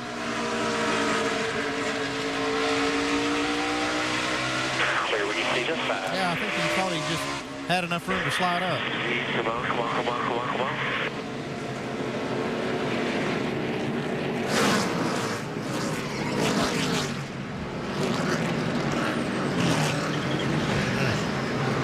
Bobby Labonte in that 47 car involved in the little chain reaction accident there. I hate to bring this up. We didn't think it was going to come down to it, but it looks like this is going to be right at the edge of their fuel window. So we might be seeing top it off here, stay on the track rest of the race. Good. We'll see. Shut it off under the cautions, coast around where you can. I don't know why we keep seeing this, but it seems like it's coming down to that almost every week. Well, got 16 cars on the lead lap, 17 when you include the free pass recipient under this caution. So among everything else, get it full of fuel. That's right. You got to get it slam full if you want to try to make this. And here they come. There he is, Dave. Leader will take fuel. He said that run was loose, so they're going to go half back on the left rear wedge adjustment they have made most recently. 4 tires for Jeff Gordon. Jamie? And we haven't seen the best of Jimmy Johnson tonight. Came in 5th. He said the entry and exit is better, but he's a little bit tight and he's not able to put the throttle down 100%. Wedge and 4 tires, and they'll fill it up. Took a tear off on. Vince? The 17 of Matt Kenseth said he just needs something to lean on, so they're going to make a chassis adjustment there at the top of your screen. Also going with 4 tires. They just feel like they need to be better getting off the corner. Now the 1 is a little bit too free, but Jamie McMurray says don't change a thing, just give me fresh tires. Doc? Bottom of your screen, Brad Kay said the car is loose, but loose is fast, so don't touch it. He said, you know what? I'll hang on. Less than 14 seconds. Great pit stop, and there's the race off of pit road, guys. It's close. Kenseth going to get there again with that drag race burnout down the front half of this front stretch pit road. It's enough to get him in front of the 24 car by that much.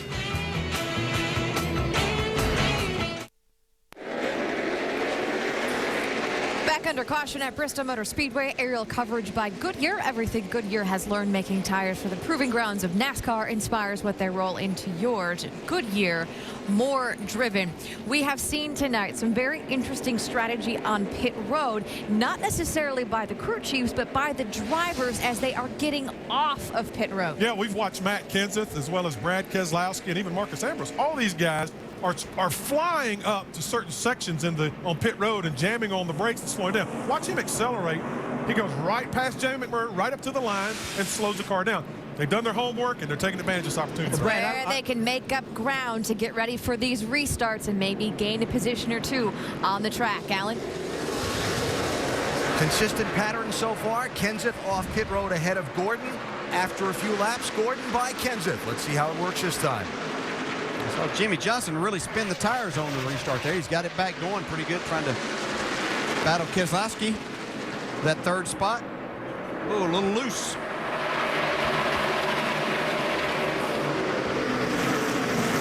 And filing away that they pitted when they did.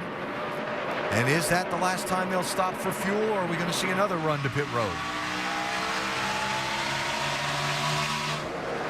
Well, we talked about how nice they've played for a long time. I'm thinking here with 130 that a lot of these guys have run out of patience. Well, if you remember early in the race how Matt Kenseth took the lead from Brad Keselowski, rubbed him pretty hard coming off turn 4. I guess do you drivers log that away? Can you remember it that long? Yeah, most of the time for that length, even at my age. Markers. So the pattern continues. Gordon back by Kenseth. Yeah, a little quicker this time. It's like Jeff is ready for his car and knows what to expect from it. Maybe made a little, saw them put a wedge wrench in the left rear there as they were making the change. Seems to have helped him on the start here. Housekeeping waiver rounds on that caution. Montoya, Jeff Burton, Bobby Labonte back onto the lead lap. Paul Menard, Dave Blaney also with a waiver round did not get them onto the lead lap, so none of those cars pitted, and none of them have the fuel to the finish in their tank. They're banking on these guys not playing nice up front either. Somewhere in the middle of the pack and things getting ramped up and getting a caution. I think I'd probably be betting on that too. It doesn't even have to be, somebody wrecking somebody. Just they start rubbing, knocking things off of these cars. Yep. Nowhere for it to go on this track. McMurray, Johnson, 148, 4th and 5th. There's been a lot of big dollar promotions in the sport this summer as Brad Keselowski goes by Matt Kenseth for second. Got the Sprint Summer Showdown, right? The $3 million on the hook next week, which Jeff Gordon could qualify for, by the way, if he hangs on to win this race tonight. Got the DirecTV head-to-head knockout competition that comes to a head tonight with Keselowski and Kenseth racing to win that for fans and for their charities and so on. And they're second and third. Well, if Jamie McMurray wins this race, the sponsor of the race, Irwin Tools, sell tools to contractors. They had a promotion. They've got a concrete contractor in here from Montana that if McMurray wins this race, that guy wins $1 million. Wow. That's cool. That's a lot of money being thrown around here. Gotta like it. Yeah. And don't think these drivers don't know about all of that, too.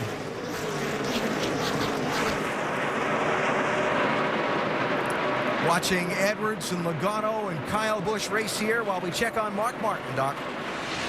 It is a very lonely feeling back here for Mark Martin, sitting inside his car, watching his crew peel away the entire front end of the car. Radiator gone, oil lines torn. They are taking the saws off, and they have cut some of the front suspension off. Lance McGrew and company trying to quickly repair this car just to get it to roll. Martin came in tonight 16th overall in the points, hoping to have a shot at the chase, but now sitting here with the whole front of the car torn away. Nothing he can do but stare and wait for the work to be completed. I don't know that there's another track like this one where a driver just so many times ends up sitting in that car on jack stands when he'd rather just be heading for the tunnel and going home. I'll guarantee you, used to be before they built that tunnel, you couldn't get out of here, so you had to go ahead and sit there and fix it. But now you have that option. You don't want to be there, but you have to be. Yep.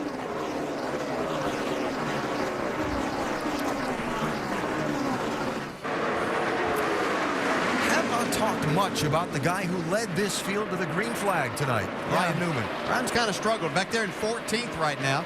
trying to get that 13th spot away from A.J. Allmendinger. Dale Jr. is rebounding from being a lap down. You see him right there in the shot. He's 15th. Right behind them, a guy running and having a really solid night, Regan Smith in the 78 car. Colorado connection there. Regan Smith, that team based out of Denver. Of course, the big win at Darlington in the Southern 500 earlier this year. Yeah, the groove here tonight has looked a lot like the groove at Darlington up next to the wall. 115 laps to go. Jeff Gordon leading. Got a different guy chasing him now, though. Brad Keselowski ahead of Matt Kenseth. What's going to happen in the closing laps tonight here in Thunder Valley? Gordon's illustrious run through this series would put him into third place all time on the win list ahead of Bobby Allison and Darrell Waltrip. It's the NASCAR Sprint Cup Series at Bristol, the Irwin Tools Night Race. Make sure to go to NASCAR.com for all your latest NASCAR information. Gordon has led the most laps tonight. He's led 188 of the 397 we've run. He's had some pretty close challengers throughout the night. In fact, right now he's got about as big a lead as he's had through the entire night, and it's only 1.1 seconds. Still a lot of good racing going on, though. This is for the 4th and 5th spots. Jamie McMurray in the 1, Jimmy Johnson in the 48. Well, Jamie had passed Jimmy a little while ago, and then they swapped this back, and Jimmy's car looks like after about 25, 30 laps that it starts falling off just a little bit, and that's when Jamie's car really kind of comes to life. McMurray had a great run here last August and is looking to do a little bit better. I think they kind of felt like maybe they had one getaway last August. Yeah, but you can't ever feel like this place owes you anything. It'll jump up and grab you. Jump up and pay you back. Yeah. Solid night for the 1, Vince. Boy, and they've been due. They've had such a frustrating year. Bono Mannion told me earlier, he said it's just been terrible. But they've had a great night tonight. Just one top 5 all season long, but they're running in the top 5. And Bono's earned his paycheck. Track bar, wedge, rubber out of the left rear, air pressure. The crew chief has called for it all tonight. And McMurray has been driving it. He says it is fast. The problem, they're about 10 laps short on fuel. Dave? That's not the case for Martin Truex Jr. as far as fuel goes. They can make it to the end, and they're this confident on the radio. I think it's pretty good. I just hope we can get there. If we can get there, man, we got a shot. 10-4. Well, we're not coming again. If anybody can do it, you can. Again, good to the end on fuel. He has one career win, and it came on a concrete track. That at Dover a couple years ago. Jamie?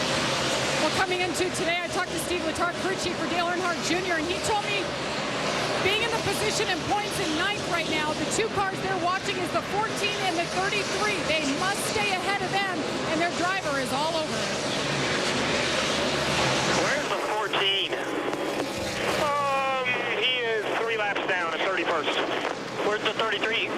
He is 4 laps down at 36th.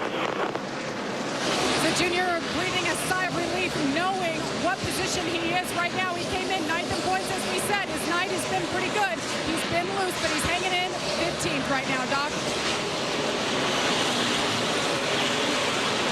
2 car, we talked about the fact that Andy Petrie mentioned those 2 words no one wanted to hear. Fuel window. Well, these guys have the fuel to get to the checkered flag, maybe, but they are being told to save fuel. Now, my question to Dale Jarrett is, how in the world, if you're Brad Keselowski, do you save fuel at Bristol and still try to run down Jeff Gordon? Yeah, that's the tough part of it if you're going to try to do that. But if you are going to save fuel, it's just rolling out of the throttle early, and then as you go to pick it up, you don't go wide open. You ease back into the throttle. It can be done. Very difficult to do and run fast, though. One of the things you can do to save fuel and still run good lap times here at this track is don't touch the brake pedal. That brake pedal uses fuel. You see all that red that glows in these rotors? That takes energy, and all the energy comes from that fuel tank. So if you keep your foot off the brake, you can make pretty good lap times and save some fuel. Right now he's got his hands full in some lap traffic and trying to hold on to that 2nd spot as Kenseth and McMurray have caught him in the traffic. Yeah, While Jeff Gordon, sorry? I was just going to say, that lap traffic is something that can really make you use up more fuel than you want to also, because you don't want to spend much time in making that happen. I just want to go back to Jamie was talking about Dale Jr. We heard the radio there, him asking where the 14 and 33, Tony Stewart and Clint Boyer were. Here's the net on the night for Junior. He's going to gain about 14 positions on these guys but their positions relative to each other aren't going to change much because they're both having lousy nights. Stewart, last man in, and Boyer, first man out on points. Remember, you got to be in the top 10 in points to automatically make the chase. Relative to each other, they've kind of had a draw tonight. And here's that race for second.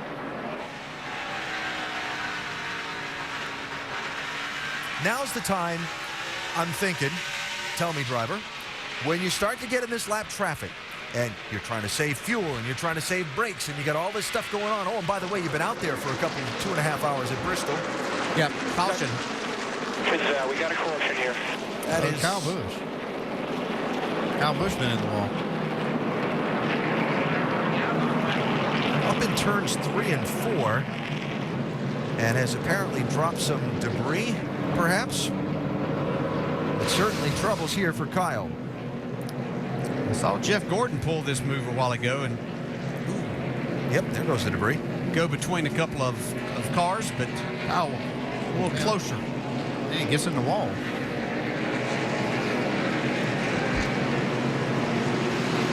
He was racing for 7th spot there. The car just goes straight after that contact. Okay, all the cars are coming down pit road for tires. Dave? Jeff Gordon says his car is real close. He just needs some drive off. It'll be another wedge adjustment, 4 tires and fuel for Jeff. Jamie. Jimmy Johnson, another track bar adjustment, down 4 tires and just a splash of fuel. Don't fill it up. It will be a faster stop. Remember, we've got about, I'm trying to do the math here, about 80 and some laps left. Jimmy Johnson, good stop down and away. Vince? The 17 of Matt Kenseth, he led this race early. You see him at the top of your screen. He still needs some grip off, so they're going to go down on the left rear wedge again, 4 tires. And the middle of your screen is Jamie McMurray. He says he's good. All he needs is track position. Don't change a thing, 4 tires. Doc? Bottom of your screen, Brad Keselowski says the car was free, but then it became just tough to drive or even to hang on. They made an air pressure adjustment on the 2 car. He said, we've got to change it, guys. I've got nothing for the 24 if we don't. Little strategy session on pit road. New guy is going to lead him off the pit lane. Martin Truex Jr. to the top spot. We'll follow up and restart it in a minute.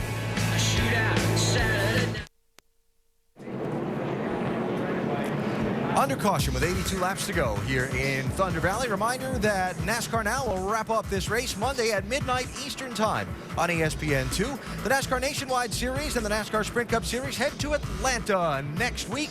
Our Sprint Cup Series coverage presented by Pennzoil. That is next Sunday, ESPN. The Nationwide race next Saturday, both of those night races. And it's going to be fun. The big, fast Atlanta race with the Labor Day weekend. And, of course, got that Sprint Summer Showdown coming to a head at Atlanta next Sunday. And got a lot of great things going on. Under the lights.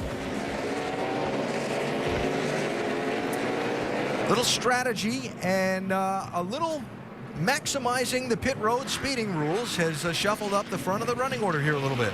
Yeah, some of these guys certainly have figured out exactly what they can do, where the pit segments. See, Jeff Gordon, he's by Matt Kenseth, but he takes off. Now watch Brad Keselowski come out of his pit area.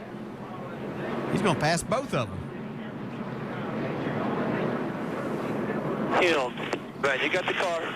You got the car, no problem. 2 on to 50. So, Martin Truex Jr. is the leader. Keselowski to his inside. Then it's Newman who got just right. Kenseth, Gordon, Jimmy Johnson. We're racing with 80 laps to go. Change for the lead. Yeah, this could be huge. Keselowski getting out front right here. Jeff Gordon mired back in about 6th right now. Got 4 tires and clean racetrack in front of him. –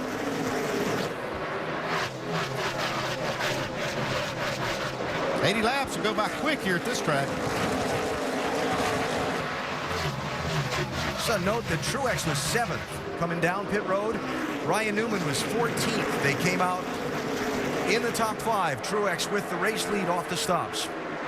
Now, I don't know that we've seen 2 tires work really well here, this racetrack. We'll have to follow their progress.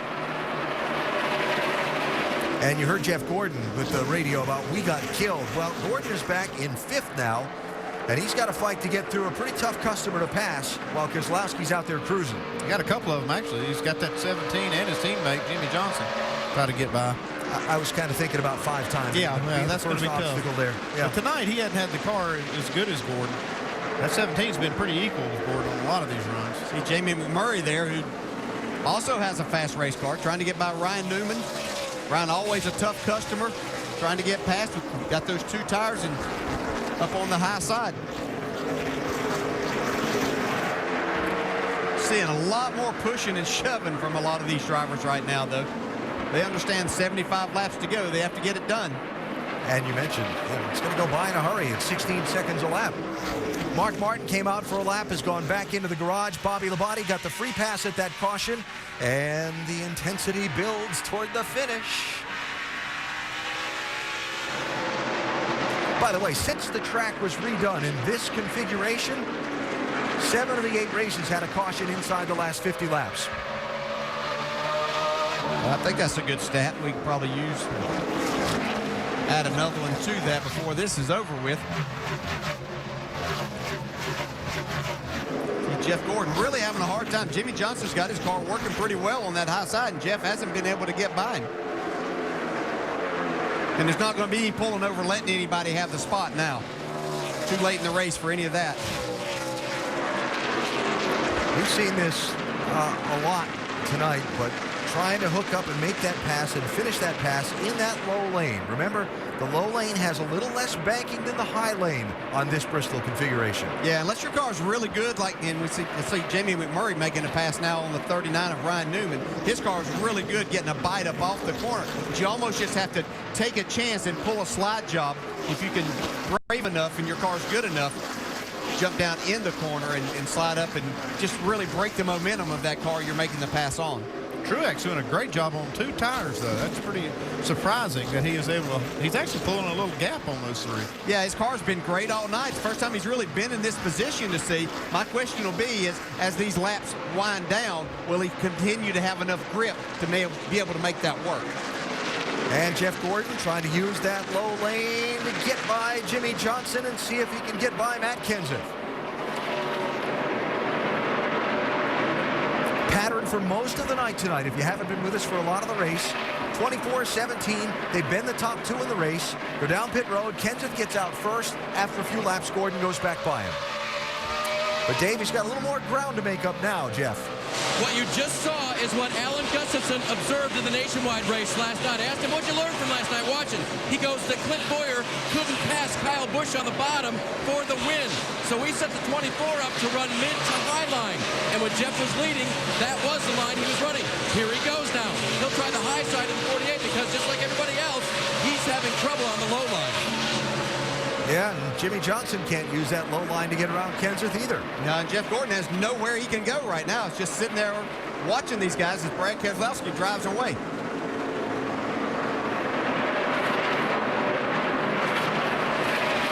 This is the race for 3rd. Mentioning Kyle Busch, the 18. Remember, he was the one that brought out that last caution, nipped in the 3-wide contact and into the wall. Has stayed on the lead lap. He's in 16th place, racing with his brother Kurt there. A little contact with Jimmy Johnson and Matt Kenseth right there as they came off of 4. Jimmy's really struggling. He's needing all of the racetrack, trying to use that low side. But Matt's got the high side covered. It's the only place you can go to make a pass. Look at those brake rotors glowing too on the right fronts. Now Gordon's going to be able to take that spot. He has been one that's been able to pass on the bottom side sometimes here. He's going to try it again on Kenseth. He knows he has to go. Here comes the one of Jamie McMurray to join this crowd. And you know, refreshing memory about Jimmy Johnson's pattern tonight too. It's been after a few laps in a run, his car backs up a little bit. He just isn't able to. Gordon trying to make that slide job. See if Kenseth. Oh, he does. Barely pulls it off. I didn't appreciate that. Yeah, Gordon almost got in the wall there if he didn't touch it. Took a heck of a shot from Kenseth getting into the corner. They're a little faster than he had been getting into that corner with that help. Yeah. Oh, where's that brake pedal? Where is it? This might cost Matt, though, because the 48 on the high side now, they can keep him pinned down. I'm not sure Matt's car, we haven't seen him be able to make this pass on the inside very often, so see if Jimmy Johnson can take advantage. Here's the problem. This is for third place. Great racing. Just it's for third place if you're these guys. Yeah, and Brad Keselowski's almost a full straightaway. Granted, these straightaways aren't very long, but it's almost a full straightaway on this group right now. There's the gap. Leader, second, and the race for third.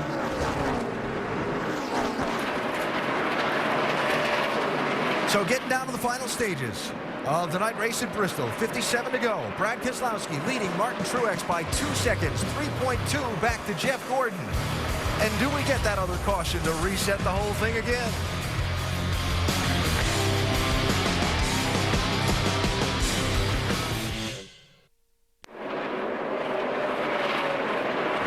Getting to the late stages of tonight's NASCAR Sprint Cup Series race. Here at Bristol Motor Speedway, the picture beginning to clear itself up a little bit. That is Brad Keselowski leading this race for second. Jeff Gordon charging through Martin Truex. Not so fast. Probably will be in a lap or so. But they got some lap cars to deal with right here. They're racing extremely hard. That's going to break some momentum for Gordon. Andy Lally in the 71. Mike Bliss in the 51. Oh, wow. Oh, check it out. 3 wide.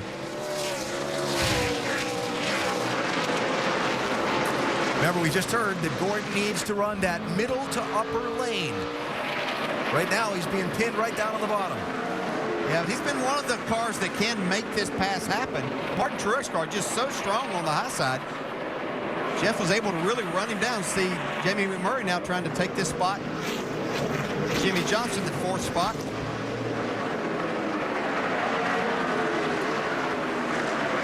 Well, what I started to say was that when Gordon finished that pass on Truex, did he have enough time, did he have enough laps to try and run down Brad Keselowski? Gordon has been the dominant driver of the race, but... Well, hold that thought. Yeah, I got to hold that thought. Wait till he does get by, if he gets by. Yeah, they've actually lost some time in doing this, which makes sense to Brad Keselowski, who's just mostly having to deal with some lap traffic, but not a lot of that. Great look down on the race for second place from our aerial coverage by Goodyear. Everything Goodyear's learned making tires for the proving grounds of NASCAR inspires what they roll into yours. Goodyear, more driven. And back to the race for fourth for a moment between Johnson and McMurray.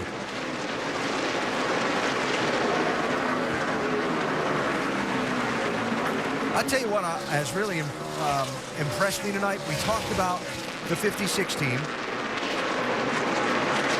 and how they needed to finish. Well, here we are. We're 40 laps to go at Bristol. They've been out there all night. They have played some strategy tonight. They've played all the cards right to be in position for this. Don't jinx him. There's still a lot of racing left. 39 laps. There's a lot can happen here. He has had a good, solid night, though. Especially on these 2 tires. I mean, I'm really impressed with what he's doing on those 2 right sides. I refuse to take responsibility for jinxing someone when I'm praising Is that them, the disclaimer? Yes. He really has been solid all night, though. We've seen him racing with Kyle Busch and a number of other people all night, and Martin Truex has just done a fantastic job with this race car all night. Not sure it's the best handling car, but he's doing a great job, Dave. Well, DJ, I know drivers always try to be as positive as they can, but remember they were only looking for a shot, and crew chief Chad Johnston really gave him that shot with the 2-tire call. Not that they'd be the best on tires, but they'd get the track position, and other than losing the lead to Keselowski, that's really been the right thing to do. Yeah, and that was the second strategy call by that team on the night, Dave, that got them up in that track position. So good for them, and hope they can finish it out strong. Well, they've done all the right things tonight to make that happen, from the driver to the crew, and put him in this position. That's all you want is an opportunity. Bobby Labonte on pit road, unscheduled stop here. Yeah, it sounded like his motor was blowing up. Came by missing. I don't know if he was out of fuel or what it was, but it was definitely missing. Bobby had just gotten a free pass to get back on the lead lap with that last caution. And Dave Blaney is being pushed behind the wall to the garage as well. So the attrition list kind of building here in the late laps. There's the 36 car. Looks like they might be changing a battery on Bobby Labonte's car. That must be what it is. You know, Truex now just pulling away from Gordon. Yeah. But Jeff's had to work awfully hard down that inside with the 48, with the 17, and then as he got up beside Martin Truex, it doesn't take very long, especially with a hard tire like this, to heat up that tire, especially the right rear, and then you get a little bit loose. You have to sit back and cool it off sometimes. What are you hearing about the 24, Dave? Alan, people are going to think DJ and I have worked together for too long. DJ, that's exactly what Jeff radioed. He said during the time when he was racing in 3 wide, he said, I really burned the right rear off. In fact, he laid off for quite a while before he went after Truex because of that. He really felt that handling in his car go away on the right rear. There you go. Yeah, unfortunately, I've been in that position. It was usually Jeff Gordon that was beating me then, so speaking a little bit from experience, but just really easy to do. But you got to give Truex a lot of credit for hanging in there and making Jeff use that up. So we've watched that race for second for a bit between Truex and Gordon. We've watched the race for fourth between Johnson and McMurray. Kenseth has faded back to sixth, Newman to seventh, and then this race for eighth and ninth, Carl Edwards and Denny Hamlin. And a moment ago, it got a little interesting.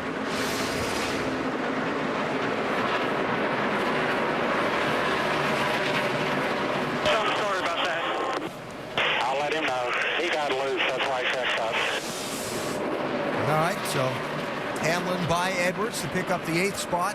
And I know it's not the contend for the win night that they wanted all night, but after what's happened with this 11 team the last few weeks, that's a pretty solid night. Yeah, they needed that tonight. They needed a good solid run, and they're getting it so far.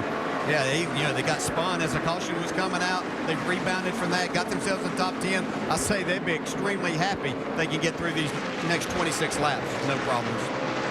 And Marcos Ambrose right behind them, hanging on to a top 10 spot in that 9 car.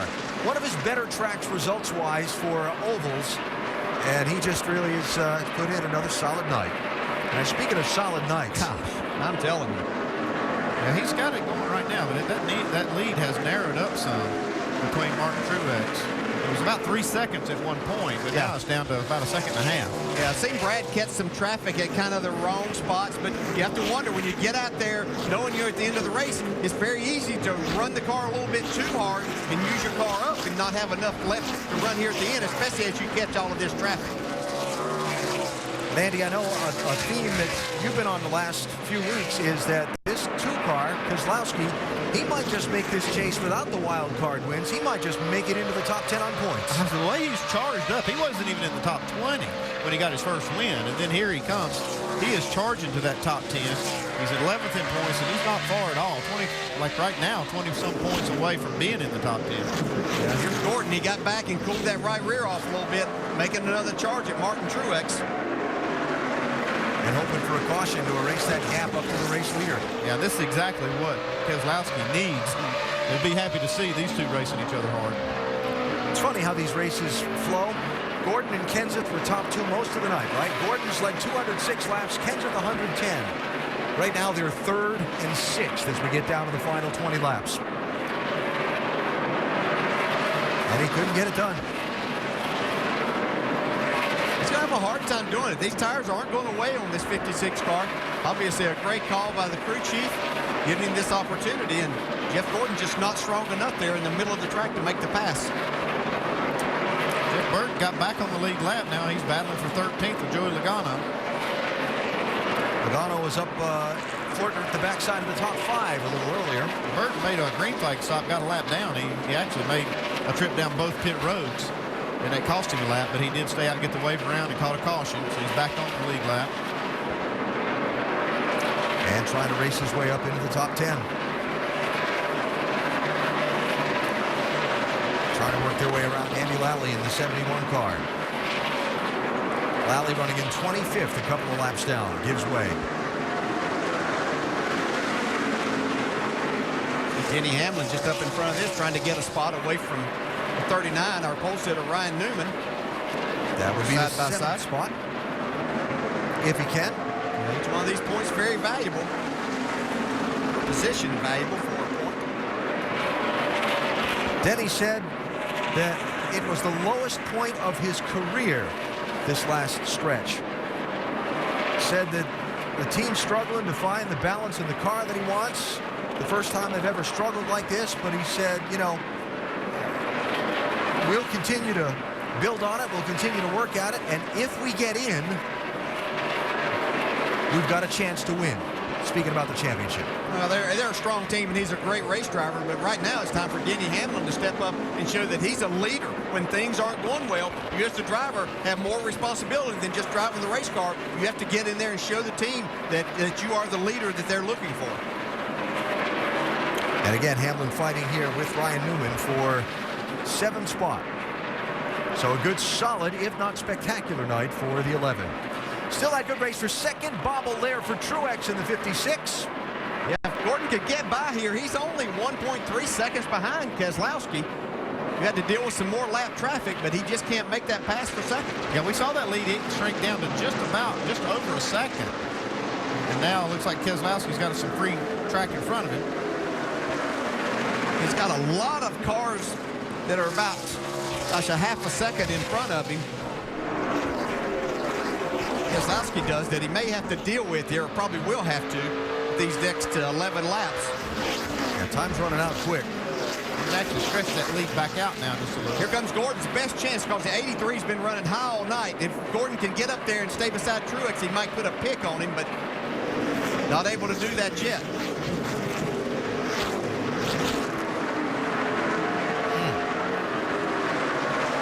See how hard the shot right here. Right here it is.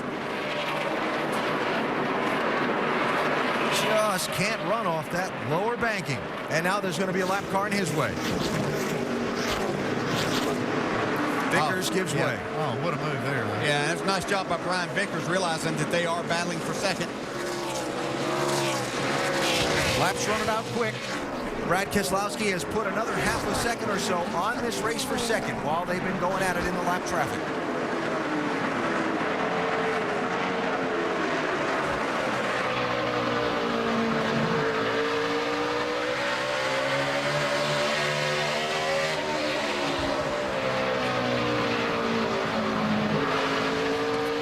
This is for second. And the guy out front have not led much tonight until he got off the pit lane ahead of Jeff Gordon and Matt Kenseth. On that last set of stops, was lined up alongside Truex on the restart, got clear of him, and now he's looking for another win on this remarkable run that he's had in this summer of 2011.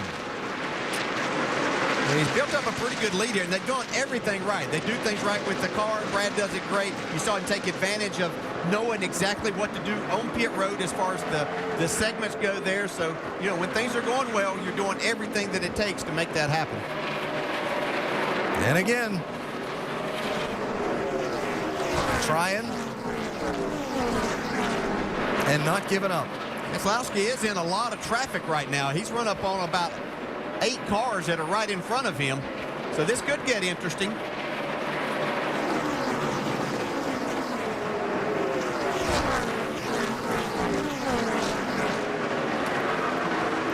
There is the leader. There is second and third.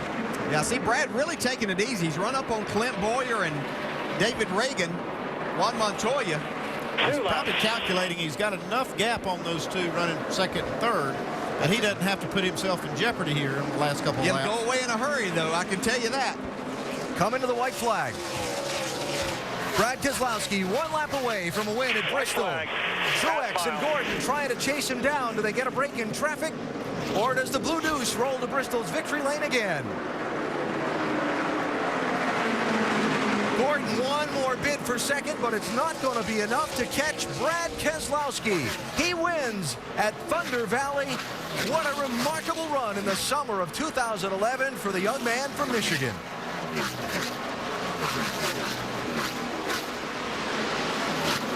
Truex able to hold off Gordon for second. Kenseth, one of the factors on the day, finished in 6th. And how about this kid? Great job down there, guys. Bristol Day race, baby! Yeah! 4th win, 3rd win of this season, 2nd in the last 4 races. The Midas touch. This combination of Keselowski and crew chief Paul Wolfe and Penske Racing. I want that flag, man. Somebody's got to have a flag. Yeah, he kind of narrowed the field buddy, a little right bit on the through here, Sprint man, Summer right. Showdown. Well, he definitely reduced the field, but, you know, we talk about the success Kyle Busch has had, thinking that he might be the man to win that $3 million or to split it all up between everyone. But I think this is the favorite going to Atlanta right here. Brad Keselowski looking to win $1 million for his team with the Sprint Summer Showdown, a fan, and driver's charity. He's going to burn it down right now in that blue deuce.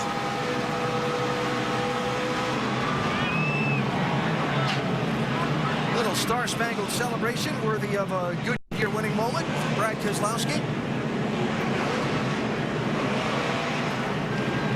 They made the right call, Dave. They really did, Alan. And Paul's had this look on his face. I've been trying to figure it out. Are you trying to contemplate just how much you've got now? You're 11th in points, 21 out of 10. You got 3 wins, Paul. It's awesome. I'm just so proud of everybody on this team. To be able to have 3 wins now this season from where we started the year, it just shows all the hard work that everybody's been doing back at the shop. And all these guys here on the pit crew, we had the stop that counted tonight.